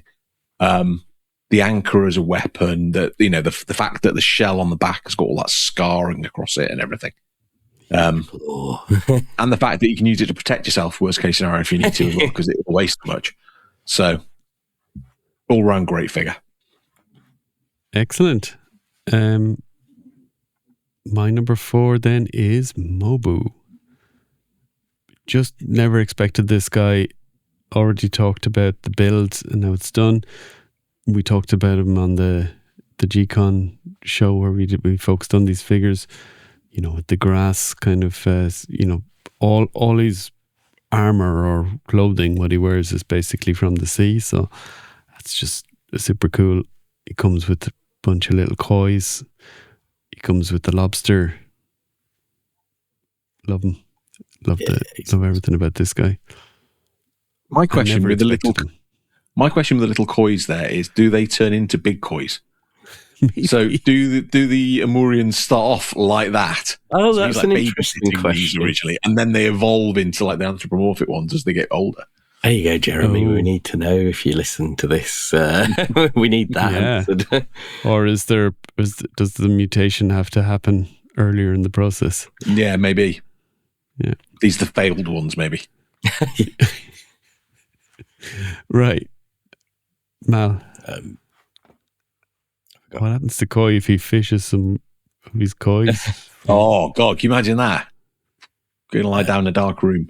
Right. So my is Jinzar. Jinjar. Here we go. Jinzar, yeah. Jinzar, we give you. Imp scale. Imp. Little guy. I like the little guys. Goblins, dwarves, now imps. And I love his accessories again. I think the chest of gold, and I agree. I think we said about the gold bar feels a bit out of place, but it's a very cool accessory. It almost feels like it should be with Ibn, perhaps, rather than him. I think it's one of those things they put in this one to give it more value, but they fully expect people just to use it with a different character. Exactly. Well, it's Dio pieces, isn't it? Yeah. Mm-hmm. They'll be used all over the place. But yeah, love him. The heads are brilliant. Everything. Yeah, they are. Yeah. Rich has gone. Number 4. Ark and the Cruel. Love this guy. Everything you said, John. The whole arm and it's grabbing the glowing green thing, from Vecna. It turns out, that's all really cool. I mean, I'm not a huge fan of the head that's on it in this picture, I'll be honest. I can totally see why the head looks like that. That's very much a Dungeons and Dragons look. But it's not a mythic look particularly, and it's not meant to be. I get that this is a different line. But everything else is just really good. The cool feet, I really love the torso and the pauldrons and everything like that. And I love the fact what it does for the line as well. It's going to open up more Dragon King characters and that sort of thing. That's something else I didn't say with him. But the other thing, I don't know about you, but I look at this figure and I can just hear a heavy metal soundtrack in the background. I love it like that. He's just Yeah. He's great. Right, moving on. Number 3, Vernalis Ardent Scale.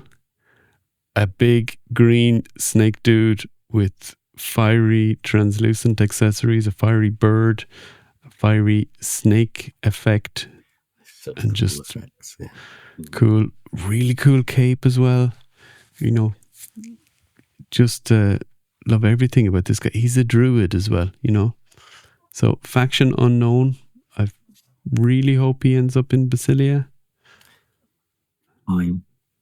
He would fit, wouldn't he? I suppose he'd fit with the flock as well, wouldn't he? I guess. But, or an unnamed new faction. Maybe. Yeah. With him being a druid, I'm going to have to take him up to Anglesey with me at some point because that's the famous home of the druids. Yes. Cool. So I'll have to take him up there with me. A very couple cool of pictures cape from the beach. Well. So he's one of my most anticipated for next year, and definitely early next year. Can't wait. Right, Mal. Right, so Captain Iron Skull. So I suppose he is kind of barbarian-y. But he's a badass. I love the pirates they've done in there, which is him. All 3 of them have made it into my top 10 reveals and quite low down in it. I'm so cool. The pirate characters in that G-Con reveal wave. So good. I've said loads about him before, so yeah. Yeah, no, I think the masks and everything you get with them. Yeah, that fish skull mask is I think that's one of my favourite things I've seen. A couple of tweaks, you could stick him in Cosmic. I'm not sure you even have to tweak him, really. Post-apocalyptic vibe, or fits in your mythics that with a sort of darker edge to him as well. And the new upper legs. I love them. So cool. And every time you look at them, just they look like cloth. Yeah. I'm still doubting myself when I say that, but even though I know that they are, because we've been over this. Yeah. And the weapon as well, sort of grappling hook weapon as well. The fact that it comes with a real chain, so it just adds that extra bit of menace. Sort of thing. If the hook doesn't get you, he's going to get you with his extendable hook. And who doesn't love a single pauldron that's absolutely crazy, monstrous pauldron? And kind of because it's so big, it makes sense to just be one, because even to just carry around 2 of them on you. He wouldn't be able to move his head, would he? Ripped stabbing himself, turning each way, like, ow, ow, ow.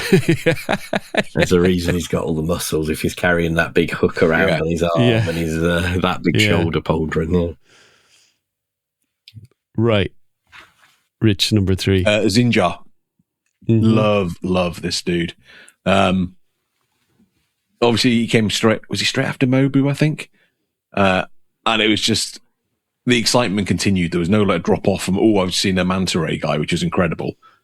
This is such a cool little, he's like proper evil. Like the evil grin, the bling, I'm a pirate, therefore I got a load of bling. The little trident pitchfork type thing as well. The wings, beautifully painted. Love them with the little holes through them and everything. It's, fabulous figure. Yeah, he's great. He was on yours as well, Mal. Yeah. So. Right. We're going for my number 2, Odo Ben, which was my favourite from the Dawns of Discovery wave. He's great. He's big badass walrus. Ganesha body. Ganesha featured in, I think, all of our top 10 in hand for the year. So we get that body again. Mal let me didn't feature in mine. Oh, we didn't. No. Sorry. That's all right. He's very, very good. He was very. I do like Ganesha. He's very good, but there was others I preferred.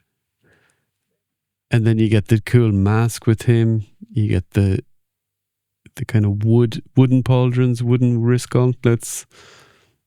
the kind of rope thing. I think that's sculpted plastic, isn't it? That rope. No, I think it's real, right? No, I think it's real. Real rope. Yeah, oh, yeah, that's it's real. The one that's real rope. Yeah. Sorry. Yeah, great. Yeah. And a new skirt piece for that Ganesha torso, or that dad bod. It's a bit bigger than dad bod, I would say. I don't know. It looks like mine, and I'm a dad. Okay. He's another one where you could have multiple configurations and therefore multiple characters with the same figure, isn't it, as well? So. You absolutely could. I just thought we're going to have to do this live next year, because when Mal said didn't have Ganesha, I just wanted to do Will Smith and just walk up and slap him and go, "You keep Ganesha out of your filthy mouth." But unfortunately, I can't do that. So. I'd fly over. We can rent a swanky ballroom in there we go. some posh hotel, and just do it with the echo in the room coming from the fact there's no crowd. Just sat at the front or at the back and shouting across the town. We can maybe bribe Gui and Megs to come down and watch us. Right, number 2 for you, Mal. My number 2 may have appeared a couple of times before, and it is Arkan the Cruel. Everything we've said, brilliant. Can't wait. I've made them far too small on these slides, though. But hey, all good. And I know we discussed it when we did the review as well earlier, but I'm really hoping there's a second character in with it. That would be cool. That would just be that extra little bit of like, whoa. Yeah, I think they're all in on this line. There's so much new tooling here. Yeah, we got hints that there would be others, so I think we will get them. And the press and the coverage around this, once you start involving big Hollywood stars, exactly that, then that rockets up the interest in everything. Yeah, true. Very true. Rich's number 2. Mobu. I never thought I'd have a Fishman as number 2 rather than number 1, but it shows how good whatever I picked a number 1 is. Love this dude. They such a good idea to use the Uka body. The wing, I said it on the review, the wings are incredible. The fact they're painted at the back too just gives it that extra thing. And it's a little thing, but I love the open mouth, the fact there's the slits in there as well. Yeah. That's an Eric Treadaway, like I make sure this looks like what a manta ray would look like, sort of thing. It's those little details. Love it.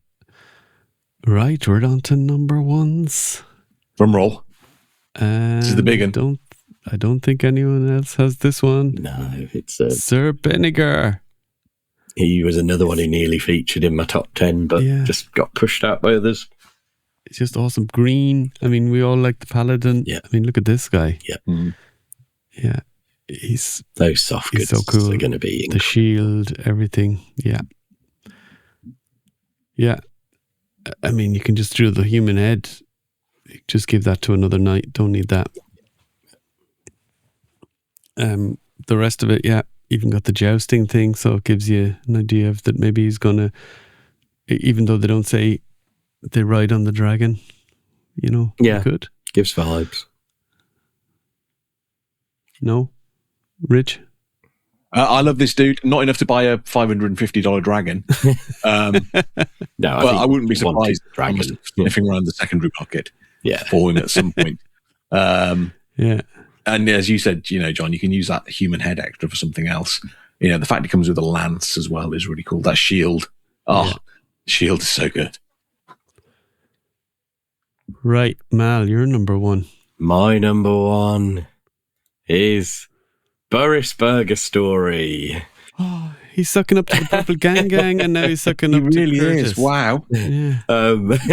No, I love this guy. When he was as sort of commented on Shooting the Shelf the other night, when Curtis started talking about wanting gnomes, I was like, right there, I really, really want gnomes and really want them to have a bit of that World of Warcraft vibe. And he's getting, not 100% World of Warcraft vibes, but close enough, probably as close as you get in this line. And I love him. That head sculpt, as we said before, that head sculpt's fantastic. The paint apps, everything. Brilliant. Brilliant accessories as well. Yeah, the accessories are really cool. The even the little pickaxe here, you know. Yeah. And what is that kind of fruit or something? No, it's the pouches that I think. The pouches. We've got them accessory with something else previously. Right, Rich, your number one here is Ode Ben. Hence, I was appalled that Mal only had him as number 5. This is, I'll go as far as say this is the perfect figure. There's nothing different you could do here to make him any better, including the ogre hands. The ogre hands are such an inspired choice. I'd been happy with him without that. I wouldn't have known about him, obviously, but it just works perfectly. It's a walrus. I love walruses. They're such cool things. I've already got a couple already in my collection. All the different options, the wooden stuff, as you said, John, the giant superbly coloured fish that you can use to smash people around with if he needs to, or just chow down on it. It's an incredible figure. To beat a fish guy to number 1, it had to be a good figure. And anyone that's seen my reactions video, thank you, John, online from GCon, will know how I reacted to this one. Yes. Incredible. Right. Now we move on to the next category, which is biggest surprise. I don't have a picture for this one because my biggest surprise is no Cosmic Legions wave in 2025. I wasn't surprised. I wasn't entirely surprised because have I told you at the start of the year, would you be surprised? Probably yes, but with the reason of they didn't want to do another wave without having more in hand for people. I can kind of understand it, but yeah, it was a bit of a surprise for sure. I think it shows how far out things are planned in advance too, because the reaction to the first Thraxan wave coming in, if stuff wasn't planned out way in advance, they'd have found a way to fit another cosmic wave. Yeah, for sure. And there's been a lot. Yeah. Well, a lot of reveals and things this year, for sure. I mean, it's not like they're abandoning Cosmic. I was just surprised they didn't get one in, but, I'm sure we'll get at least one next year. Yeah. And maybe a couple of figures. Yeah, I think we're going to see quite a few more next year. Wave. Especially now they've got the imp scale. Little aliens. Yeah, I think variety is what we need, definitely. Yeah. As much as, the Tusk build, for example, is cool, but we don't need a bunch more of them at the moment. Build out the other character types. Right, Mal, what's your biggest surprise? My biggest surprise is imp scale. As sad as it is, I literally jumped and clapped when they announced imp scale. I was so excited. I cheered. My family thought I was mad. They're like, "What's going on?" I was like, "They've written another little scale, little people." I think I just happened to get up to go and get a drink. No, I can't. Maybe, and then turned around as they said it. Was like, "Oh, yeah." And that's why 3 of as I say, I love the little guys, love goblins, love dwarves. This is going to be even more little guys that I love.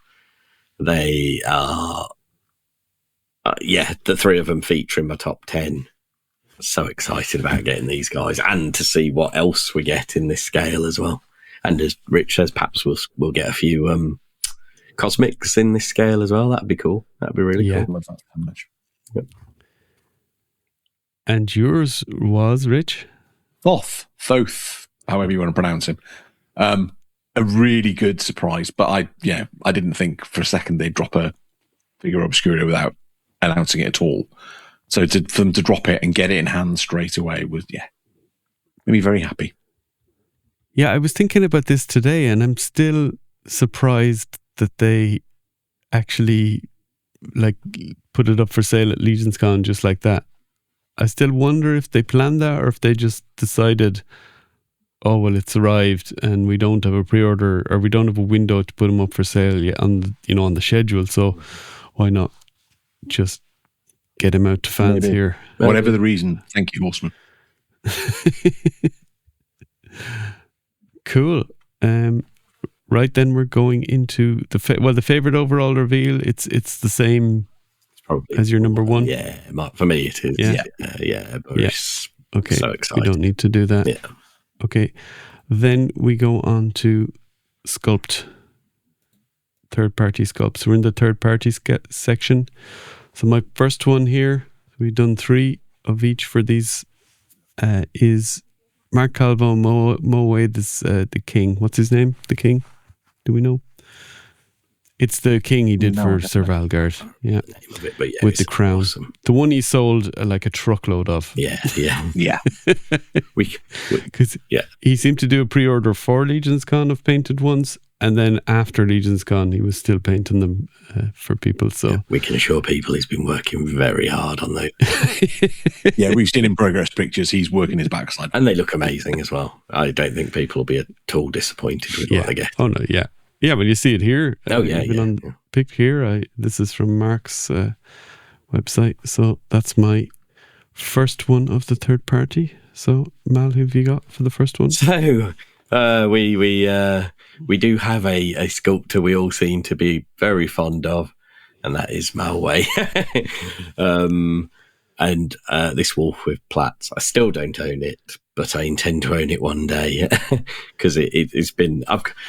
This category has been quite tough for me because I've tried to resist unpainted parts this year, so I've not really paid as much attention to them. But there's been a few I've spotted and kept in mind, and this one from the minute it was shown off, I was like, that will be mine.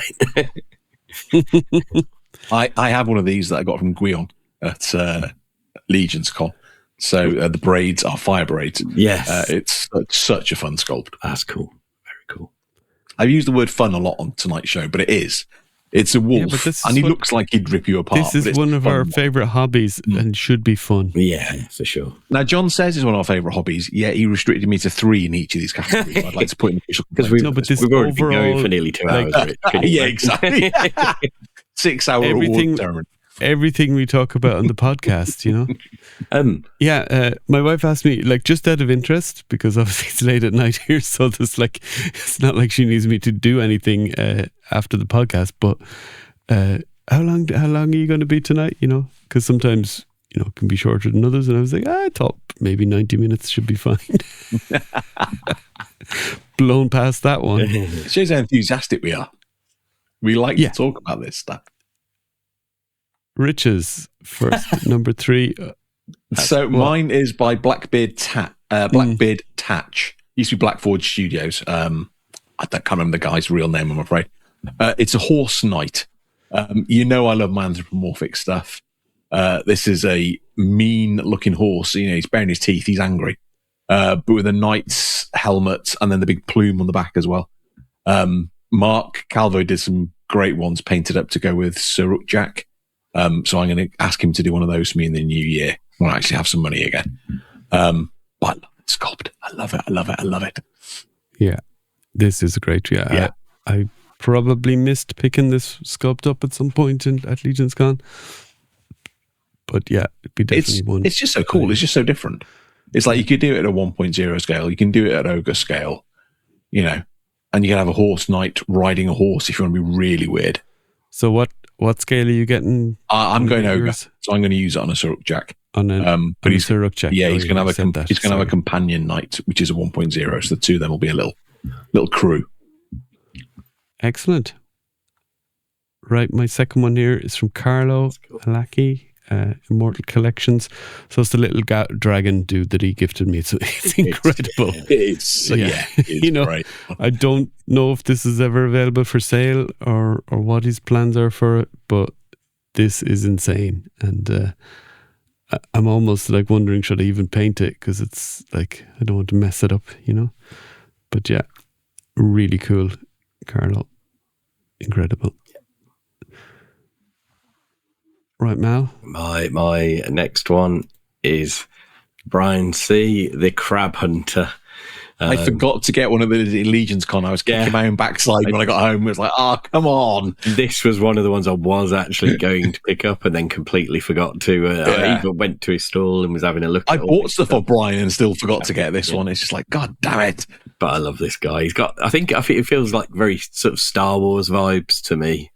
But he could fit in anything. Again, he's, cosmic or mythic, couldn't he really? But I was going to make him cosmic and, as I say, Star Wars vibes. But yeah, I love it. I think it's another fun sculpt, isn't it? It's a bit bonkers. Such an effective sculpt. it's not complicated in that, there isn't tons of detail in it, but you get the crab head, you get the scarf, and you get the goggles. Well, and it tells you everything. And the story as well that it gives you, because that isn't actually his head. That's something he's killed and stuck on his head as a helmet. It's right. It's so cool. So cool. Which means it's a typical Brian. It's a typical Brian sculpt. He does quirky and fun, and just makes them look really, really good. Yeah. Well, talking about quirky, scary, freaky. Yes. So this is an Old Skull Customs 00 sculpt. He's burst on the scene, I think, this year, pretty much. I think when I bought one of these, I painted one of these off Corey. John, I think you might have done as well. Yeah. And he referred to it as a Mimic Knight. So I think that's probably a good name for it. It's a knight helmet, but with this huge tongue coming out and curling up, and then just the massive, gnarly teeth. It's a really good sculpt. You could do anything with it. It could be a demon, or it could be a corrupted knight. There's all sorts of different things you can do with it. Again, it's relatively straightforward. They're not trying to do too much with it, but it's very, very effective. Yeah, it's really cool and very freaky and scary, but I love it.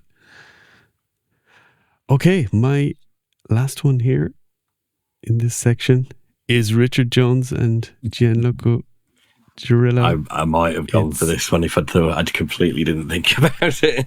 I didn't pick any of my own ideas because I thought, no, that's a bit too vain even for me. Yeah, but then I could do it, because as I said, we sold these under Your Legions, but Rich was responsible for the ideas and the design and guiding Gianluca through the sculpt. Did an amazing job as well, didn't he, Gianluca? Did an amazing job. Superb.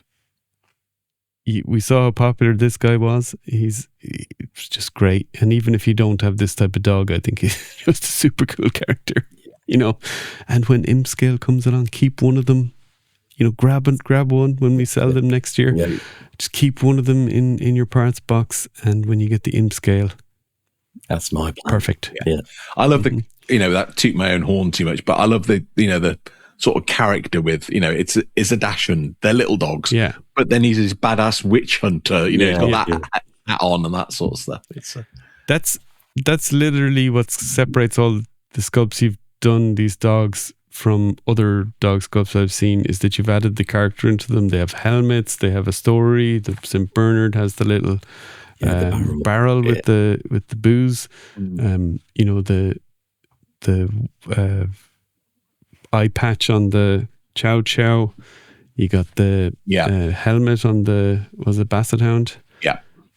And the first two for next year that I've already got done in my head have got the same sort of feel to them as well, sort of thing. It's not just a dog, it's cool stuff around it.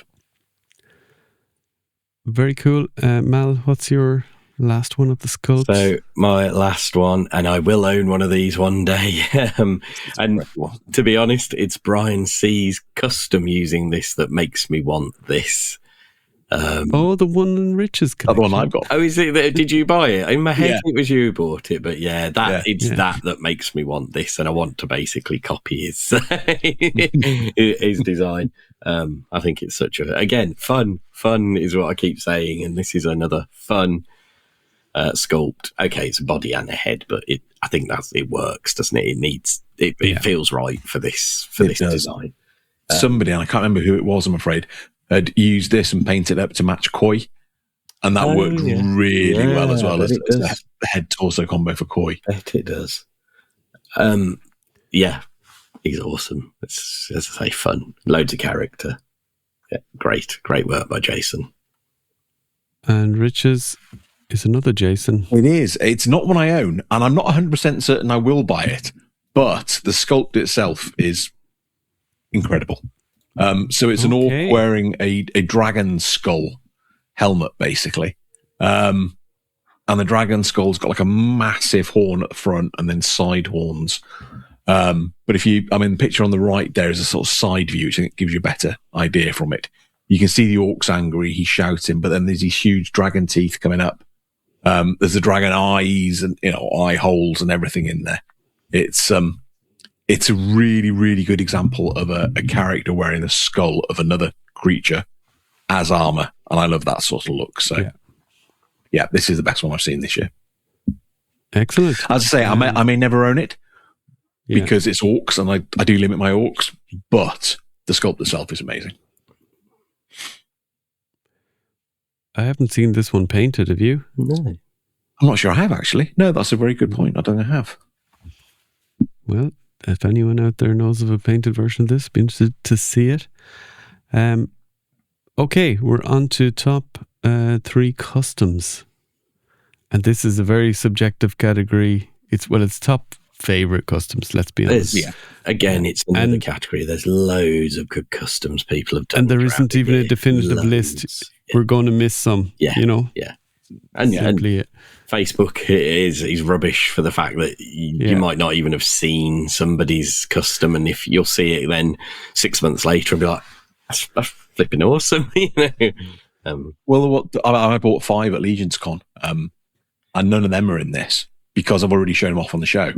But they could easily have been, John, the one I got from you, could easily have been in this. The catfish from Brian C could easily have been in this. Yeah, I kind of did a similar thing with I only got the one from Noah, but it could easily have been my top 3. But then I was kind of like, actually, I want to keep my collection separate to what I've seen in the community and that sort of thing. So yeah, and even with the bunch you sent me and the ones that I had been aware of myself, I still went to some of my other favorite customizers' Instagram page to see, is there anything they did that I've missed this year, just to be sure.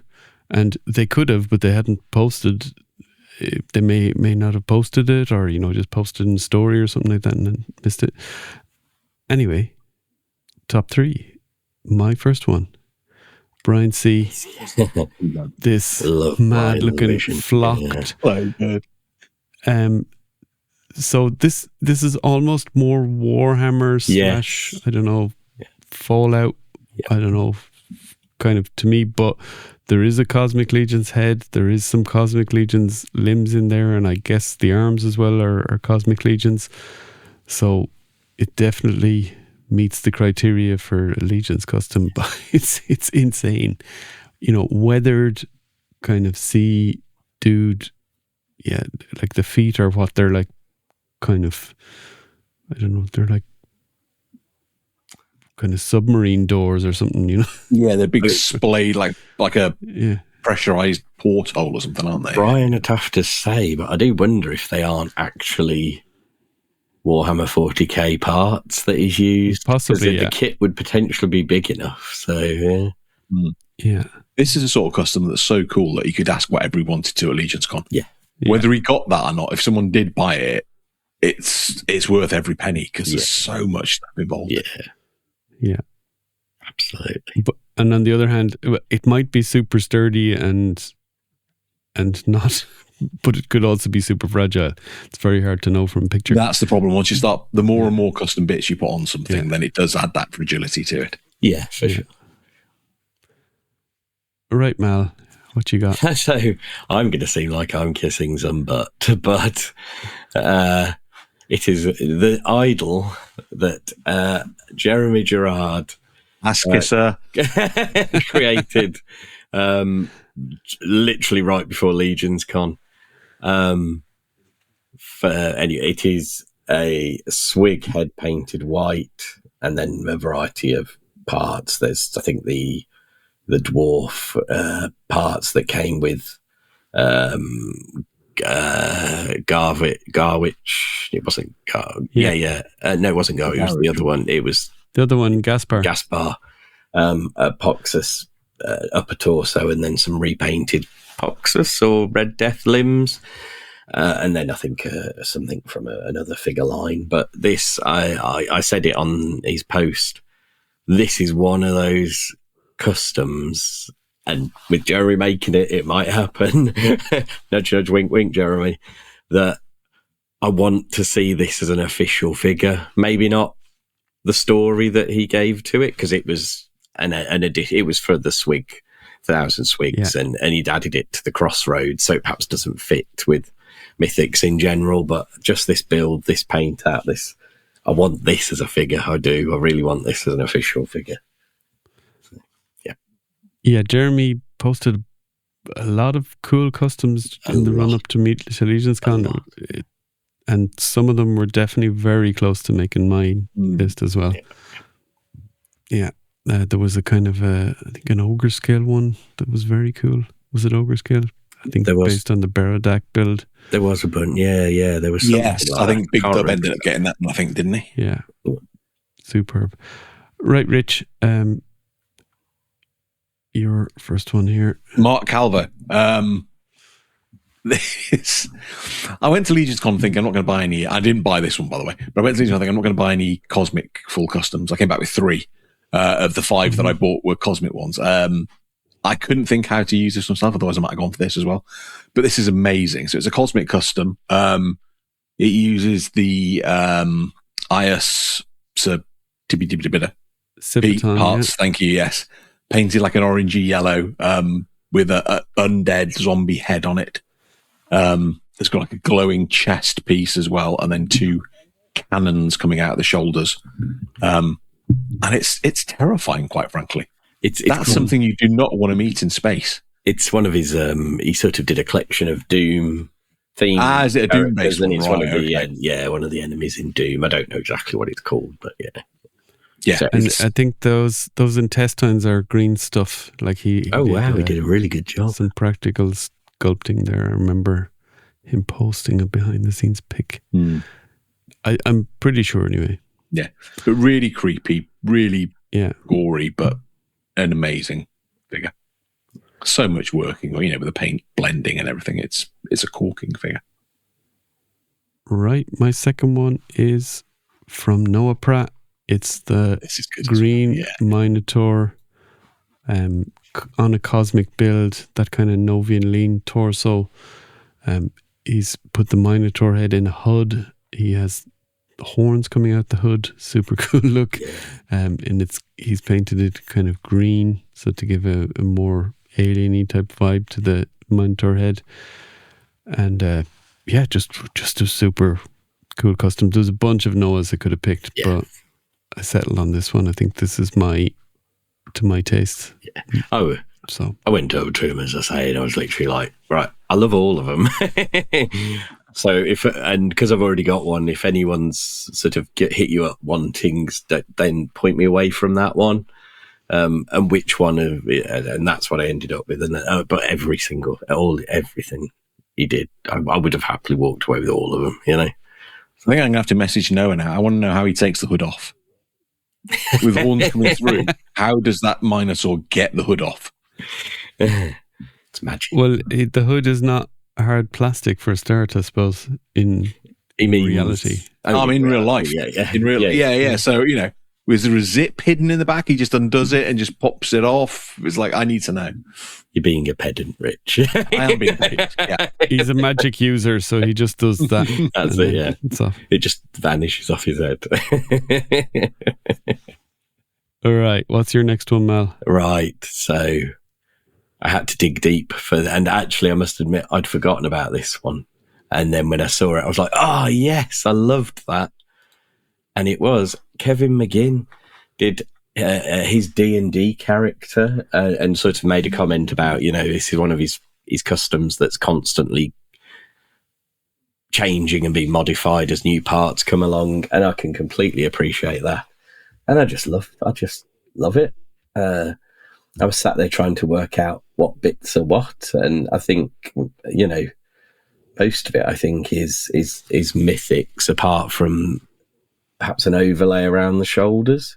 That I don't. Is it meant to be? Describe it for the people that are listening, Mal. Is it meant to be like a grey orc? He doesn't specify what it is, but I think it's meant to be an orc, or at least a half orc, and he's grey. He's wearing one of my favourite sort of combination of pieces with the trousers, the cloth sort of trousers, and the riding boots we've got, and he's then got leather gloves. And the waist piece that I've said about loving in this episode with, I think, I'm not sure whose cloth skirt that is, but I think it's an existing one dyed. Maybe he's had someone make it for him. But then it's got the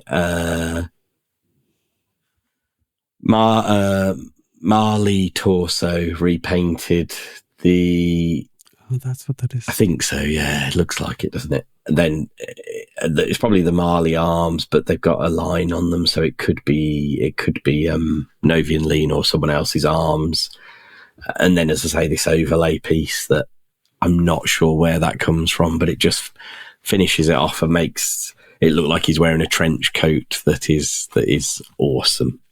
And then he's tooled up with several swords and knives. He's really good. Really, really like it. Yeah, it's great. Yeah, it's great. Right, Rich, your next number 2. That's good. Yeah, so this one is an ogre scale 2-headed monstrosity with 2 big cat heads on. It's half green, half purple.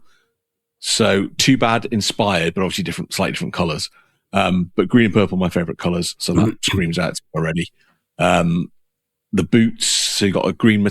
Bear in mind they're ogre boots. He's had to paint all this. This is by Jared Tanner, who's putting some really, really good customs out over the last few months. Purple metallic boot, green metallic boot. The sort of divide in the colours is so smooth and crisp. And those 2 big cat heads look really, really good with it. They're awesome, yeah. I love it. It's from earlier in the year. I say Jared's put a lot more stuff out more recently, but yeah, this is absolutely incredible. If this was at Legion's Con, I'd be throwing old ladies out the way to get to it. There you go, Jared. If you want to see some old ladies go flying. All right. My last custom here is the Doomslayer from Mark Calvo. This dwarf. Yeah. It's just incredible. Yeah. It's got this cosmic style helmet, the kind of fiery look in the face mask. It's got green armor. What could be better than that? Yeah. It's great. The buckle piece too, with the sort of red and the sort of glinty orange on it, like it's catching the light, is really well done. Yeah. It sure is. Yeah. Again, one of his Doom ones made to look like the Doom Slayer. Yeah. It's so good. Yeah. Yeah. Absolutely. Okay, Matt, your last one. My number 1 is from one of our buddies as well, and it is David Williams' Cosmic Templar. It has a repainted. Well, it's not Magnus. It'll be from the last year's Cosmic Legions concept, repainted to be blonde version of Magnus. The body is then a repainted, or at least it looks like it's probably repainted, some of it at least, version of, again, that character. I can't remember what it's called, but the Cosmic, we got the character creator set, and it's the bounty hunter from those 2. And then with a Frankenstein coat, again repainted, and it just comes together brilliantly with some little dog tags from something, maybe a G.I. Joe character. I've not seen this. I love this. Yeah, really. Yeah. Well, I haven't seen this either. Oh, really? Oh, when he posted this has been stuck in my mind for. Well, I'll to be honest, I took a screenshot of it because it actually. I've got a Cosmic Templar I'm in the middle of making, and it really made me rethink how I was going to do that. But I decided I'd do that one, and I may go back and do this one as well, because I'm sure David won't mind. It won't be as good as his anyway, but it'll be. It's such a cool looking character, really cool. I think you could even add it. Rich. We have Stuart's inquiry here. It's on David's Instagram from 31st of December 2024. Oh, really? Oh, wow. Okay. I could have. I think we can include it, but it will have to be a punishment round of drinks bought at least. To be fair, it's after our previous year's awards show, so I could have sworn it was from this year. Mate, oh wow, okay. I should have double checked that, shouldn't I? We'll let you off. I'm only messing with you. Yeah. I'm only messing with you. Come on. But yeah, I'm only messing with you as well, but you do us around drinks. But yeah, so that one. Excellent. Yeah, this is really great. It's really good. I mean, it has no place in Cosmerium because it's human-free zone, but... Well, as I say, I think Fakey's gone off him, and I think you could say he could fit in Mythics as well, really. I know he's got the body armour and the more technical-looking belt, but I think he'd pass. Another Templar here. It is. This is my number one. So this is Rich Keiss burst back onto the scene at Legions Con. I was chatting to him for a little bit. I love Rich's stuff. You guys know I've got loads of his customs. He does some amazing skeletal and undead stuff. He had the figure at Legions Con, but not the horse, interestingly. So this is an undead Templar sat astride an undead Templar horse. So it's obviously a Conibus horse, but there's like really weathered and torn and battered sort of horse apparel. The Templar itself, there's just bones and torsos everywhere. There's broken helmets. He's holding a flag, a Templar flag that's got holes in it all over the place. It's all dirtied up to hell. I tried to buy the figure from Rich at Legions Con, but he's like, "Oh, I need to go back into it. I'm not selling stuff yet." I was like, "That's fine." But yeah, it's incredible. Like, absolutely incredible figure. And the fact that the horse works so well with it as well. It's, it's brilliant. Yeah, Excellent. Cool. That's brave as well. What he's done with that. He's weathered it. Yeah, big time. Yeah, absolutely. Right, we're down to our last category here, and then we get on to shouting out the comments we got for our listeners' top figures. So let's try and get this done. Get into 3 hours. Oh, 2.5. Let's aim for 2.5 at this stage. Bumper episode. Plenty to keep you going over Christmas. Right, my number 3 toy photograph is from Toy Immersion, and it's his Cosmic Legions, and it looks like Eularia is getting chased by the skateback, and Uka is running in the background. My favorite thing about toy photography is when it conveys movement, and this is like, it doesn't just convey movement, it's like speed. Yeah. It's like ultimate speed. Yeah. And if you look at his profile, assuming it's his on Instagram, it's just incredible photographs. I mean, I'm sure he does some editing afterwards, to clean it up, but everyone does that. But these are kind of cinematic in quality, a lot of them. And love to see Cosmic Legions get a bit of love like this. Yeah. I can't remember if I've got a Toy Immersion one in. I would definitely look at some of his stuff, yeah. Okay, Mal, So I've got to caveat this with, because I haven't done a very good job of keeping up with all the things. Most of these are our buddies, but they are excellent pictures, and some of them they take amazing photos. But yeah, there's stuff like Toy Immersion, all that out there that are fantastic as well, and I do have them on Instagram. Anyway, so we start off with Corona 4, Mr. Nate Strong. Seriously, another Nat 20 is the name of the photograph.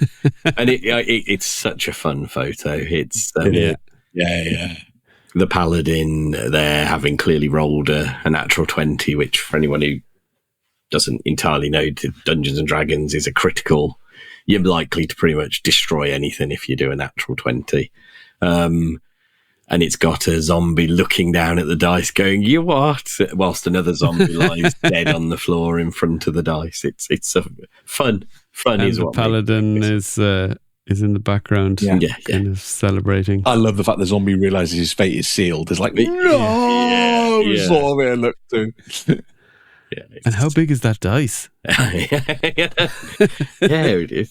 Actually, it must be a big dice, mustn't it? Yeah. That's cool. Very cool. Yeah. Very cool. Probably had a chat with Pete McCarthy and said, of your 7,000 dice, do you have anyone that's huge? Yeah. Another thing I do like about toy photography is when there's humor in it. Yes. And this definitely has that. Yeah. Right. Riches. Oh, So you'll see a theme in mine. There's lots of skeletal bits in my 3, which you'd expect this year. So this is by Ian Saunders, and it's Maxilius on a boat. Basically, he's in the rough sea. He's on a boat with like a lamp hanging by the side of him, which is from one of the figures. Is it Father Christmas? Yeah. No, the lamp came with Ghost of Christmas. Yeah, it also comes with Father Christmas. Oh, does the lamp come with Father Christmas? Yeah. Oh, right, sorry. But yeah, so he's on the boat. He's looking down into the sea, sort of, wistfully, with candles there lighting him. I love the sort of atmospherics to this. It's, it appears to be alone out at sea, could potentially be a storm raging. Yeah. And he's almost like he's brooding, gathering his thoughts, or he's looking down, waiting for some undead thing to come out of the water that he's trying to raise up or something.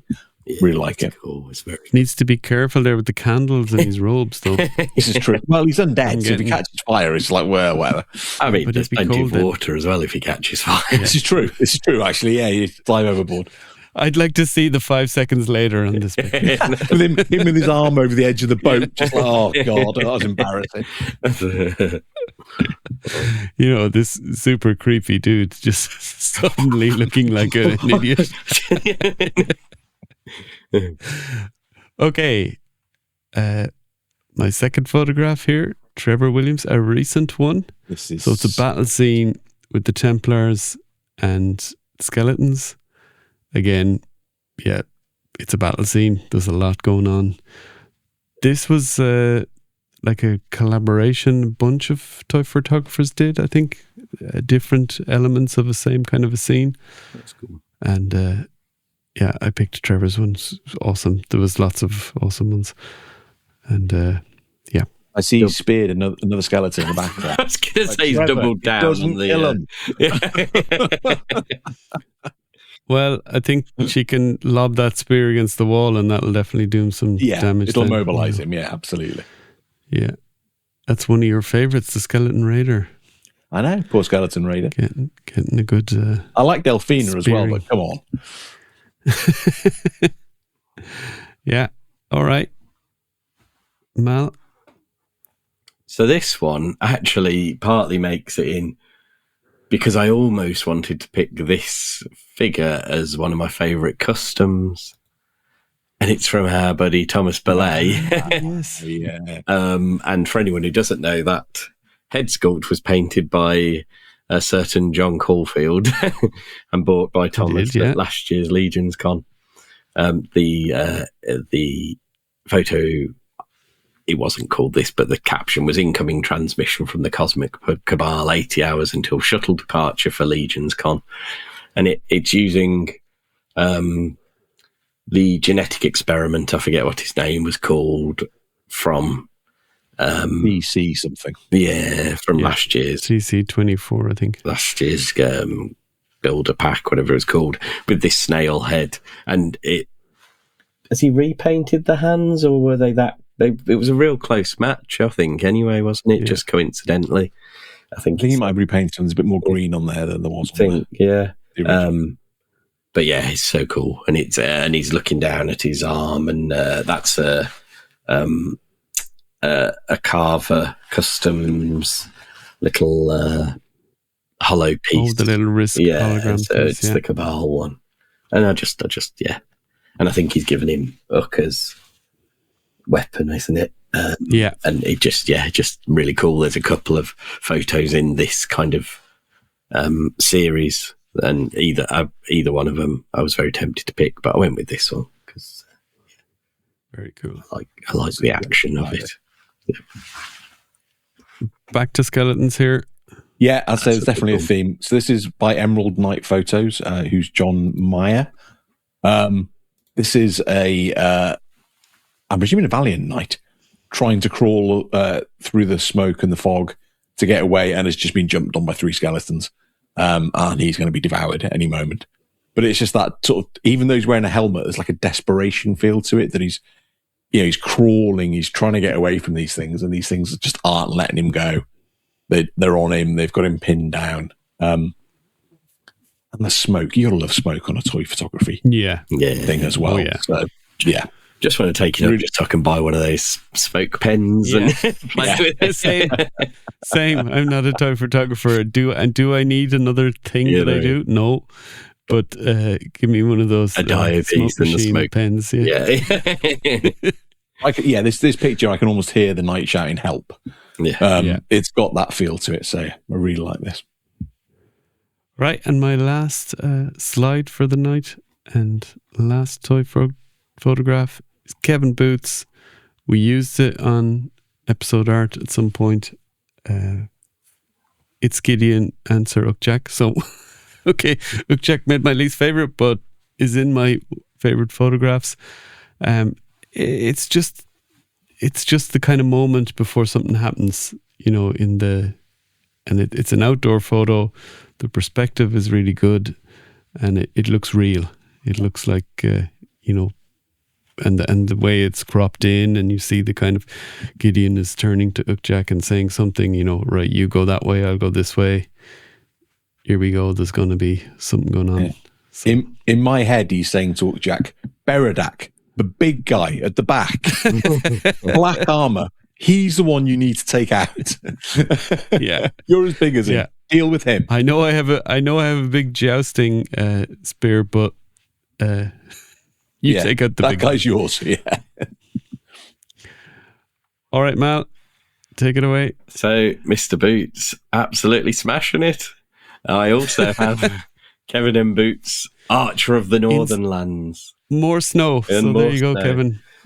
He did this one like literally a couple of weeks ago. And as I was looking through, it was the first time I saw it. And I was just like, wow, I love that shot. We've talked about, some photos, how cinematic they can be. And this one to me is cinema. The way the light frames around the figure as well. The kind of light from the sky. And you look at that sky with the clouds and just how thick it is. It's, it's all, and he's so good at these outside shots, isn't he? And making the landscape in scale with the character, or in this case, actually, it looks like this epic landscape, even though all we're seeing is up the hill. And I love this. Absolutely love this picture. All right, Rich, you can take us home. The last award for the night. Award is Toy Immersion. So this is Aaron, who's behind Toy Immersion. This one is creepy. So it's Sir Elijah with a dirtied cloak bending down over the earth. And then there's a skeleton just coming out of the earth, but wearing like soft good sort of shirt and that sort of thing. So it's like, can you imagine me a peasant or something that's been murdered, but he's coming out and you're not quite sure what the interaction is. So there's that doubt of, is he coming out to attack him? Or because his arms are down, is he not coming out to attack him? Are they having some sort of weird moment where they're like, am I going to kill you? Am I going to kill you? What's going on with like a starry night background and everything? It's beautifully framed. I really love this. Yeah, it's really nicely done. The way I imagine it is that he was kind of paying his respects and then this guy just jumps out. Yeah. All right. There we go. So, congrats to everybody, all the award winners, all the figures that won awards. I think another fantastic year all around, isn't it? In reveals, in releases, in the community as a whole, and what people are doing as well. So. Right, and I'm sorry to all you lovely people that made comments. You've had to wait until 2 hours and 20 odd into a podcast to get your shout outs.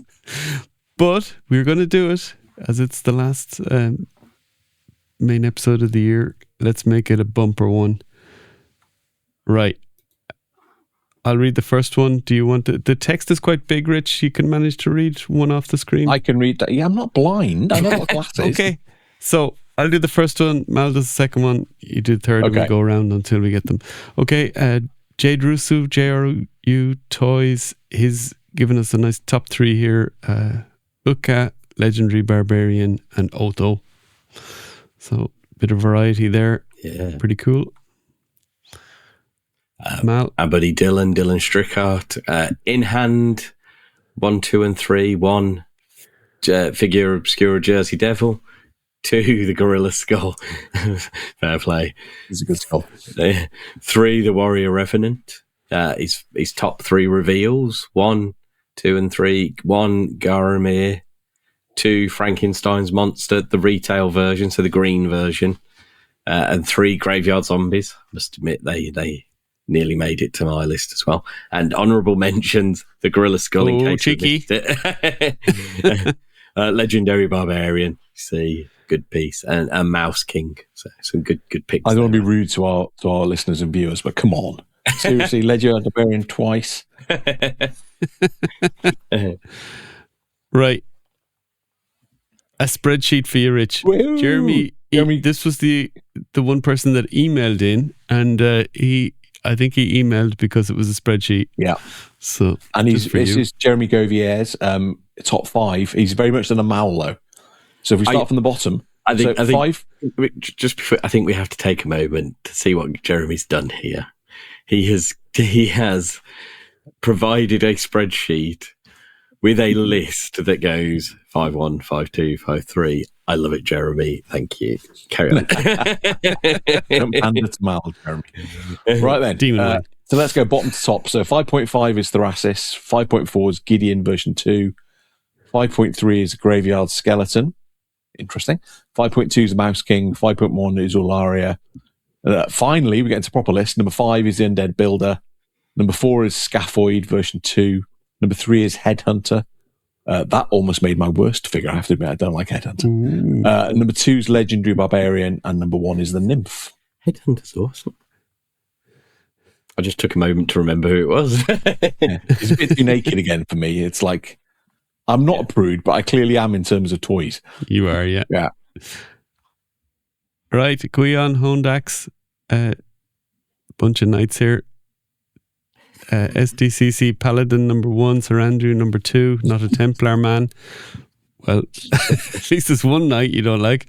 Revenant Warrior number 3, and the reveals Baeth here, yeah, Sir Benegar and Burris. Burger Story. So I mean, we pedantic. Baeth, it was last year, Gui, but we'll let you off that. Yeah. And the other thing that Gui has recently learned is he might be the problem. So he's just getting over that at the moment.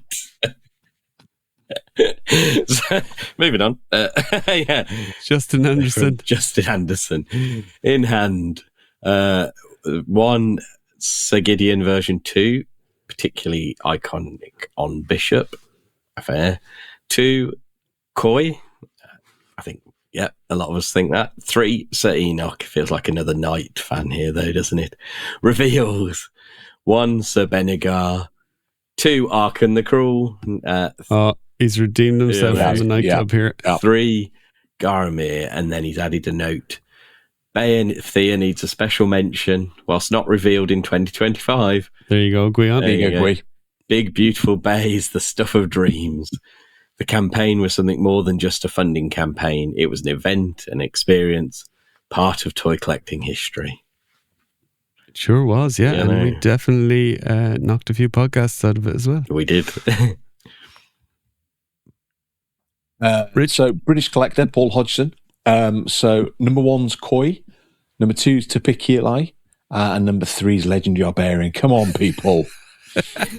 And then for the reveals, number 1 is Bulwark, number 2's Byler Frostfur, and number 3 is Halvard of Frothfar, which I thought one of you two would have actually in your list. Yeah, I was quite surprised he wasn't there.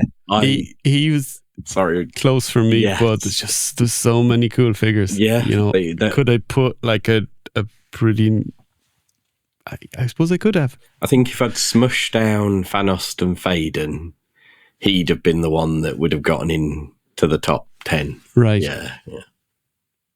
I think in hand, he might make an in-hand list when we get him. Sure. Back to me again. Kirby Smith, Thunder Goblin. So that's Burris with the goblin head. Jinzar and the Frost Monk is number 3. Honorable mentions: Port of Mythos Accessory Pack, Einsmal in Accessory Pack. I know. See a theme here. He's going to say, is he taking a mick with this? No, I don't think so. Kirby would never. He's goblin. He likes the little things, it's fair to say. Yeah. Yeah. That Frostmourne head is a good head, though. The Thistlethorn head works really well on that figure. Yes, I agree. Patrick Boyle in hand. 1 Legacy Scaphoid. 2 Sir Andrew. 3 Topiculi. Reveals 1 Archon. Nice. 2 RPG Red Paladin Cleric. We gave that a bit of a mention. And 3 Byler Frostfur. Nice. Good selection there, I think. Back to Rich here. On mute. Sorry, that's the microphone giving me all sorts of jip. It's not. Okay, so this is from a big friend of the show, Jordan Fraser. Number 1, Mouse King. Number 2, Urzok. And number 3, Ganesha. Good list, sir. For the reveals, number 1, Ode Ben. Number 2, Burris. And number 3, Sir Benegar. An honourable mention to the Worker Zombie. Very good. I have to admit, I didn't like the Worker Zombie, the zombies at all. They almost been my least favourite. I really like the zombies. Hey. Right. And Anthony Houseale. Well, I bet you're glad you're not reading this one, Rich. No, I mean, I'm surprised you didn't just to taunt me. Legendary Barbarian number 1. Exclusive Legions Con Scaphoid number 2. Gideon Heavensbrand number 3. And then number 1 Halvard for the reveals, number 2 Mobo, and number 3 Bulwark. So he was getting back on your side there at the end. No dwarfs in that. Yeah. It's like, what about Valgard? I told you the dwarf diehards Valgard wasn't the favourite. Yeah. Kevin Scott, he's given us in hand. So we've got number 1, Koi, number 2, Enoch, and number 3, Otho. I'm surprised we haven't seen more Othos, and surprised he didn't really feature in ours either, did he? I don't think. Now, my question is it Kevin Scott or is it Ron Perlman? They're both in that picture. So is this Ron Perlman posting under a different name? That was it. Well, I suppose really have to get a picture with Kevin Scott. If you've met Ron Perlman, you have a picture, why not use it as your profile picture? So maybe Kevin can clarify. So Michael James Vieira. So number 1 in hand, Sir Greg John. I hope he's made it this far. Number 2 just skip forward to this bit, Greg. Michael, you don't need to listen to my earlier comments. Number 2 is the Paladin Cleric, and number 3 is the Mouse King. Reveals number 1 Commander Igraine. Again, I'm surprised neither of you had her in there. Number 2 Garmir, and number 3 Captain Ironskull. Yay, Captain Ironskull. Excellent. Very cool. Right, Maverick Salvagin. Number 1 Sir Enoch. Whoa, John. Number 2. No. Number 1 011101. Too late in the night now to be doing binary. Yeah. So number 1 Sir Enoch, number 2 Urzok version 2, number 3 Koi, solid list there. And then further reveals Bulwark, Sir Benegar, and Arkan. They're all great. It's just so many good figures. The pedant in me wants to pull people up for the... Hard to criticise people here, you know? No. Apart from the pedant in me wants to pick people up for their spellings, but I will resist. I'll just message them separately. You didn't pick Mal up for his spellings on a few of his slides, so... There were 1 or 2. They were in there, don't worry. It's like, oh, Mal, that's wrong. There's a few of the, where there's a double N or a double O or something. Where I missed it, or... You missed it. You missed the double. Yeah. It's okay. It's all right. Yeah, right. Whatever. 1 for Brian C. 1 for in hand. 1 Enoch. 2 Velox Spear. 3 Koi, and his reveals: number 1 Bulwark, number 2 Byler, and number 3 Mobu. I think Bulwark is proving very popular, isn't it? Yeah. Well, if Brian didn't pick the big crab guy, there'd be something wrong there. Yeah. Okay, next one. I got Tyler Stevens. So this is number 1 in hand Enoch, number 2 Urzok, and number 3 the Topiculi. And then the reveals: number 1, Oda Ben; number 2, Captain Iron Skull; and number 3, Garma the Fenrikin. So the full name. There you go. So he got the full name and everything there. I love it. Great list as well. Wow. And Sig Henriquez. Oh, I was gutted Sig wasn't at Legions Con this year. Yeah, same. He's great fun, Sig. It was a real shame he wasn't there. Yeah. And we met him at the airport, didn't we, going back the previous year? A couple of years ago, yeah. One of the years. Urzok, so in hand Urzok, Conibus, and Terpicula. Conibus is a great pick as well. We didn't shout him out. Yeah, that's a good point, actually. It's just pass us by. Again, shows how many good figures there were. Sorry. And then reveals Beatir. So we let you have it, Sig, because we like you, but, as previously clarified, it's the 2024 reveal. Bulwark, and then Commander Igraine. Very good. And that is it. Whoop, whoop. We're done. As you say, bumper show. Well, now let's see how my computer handles the 2 hours 40 minutes episode. Oh God, I thought, has this beaten the dwarf one with Anthony? He's going to be furious if it has. Oh, we've beaten that a few times, I think. Okay. I was going to say, if it hasn't beaten his episode, you go for another few minutes just to make sure we beat him. It's very late. I ran out of drink about an hour ago.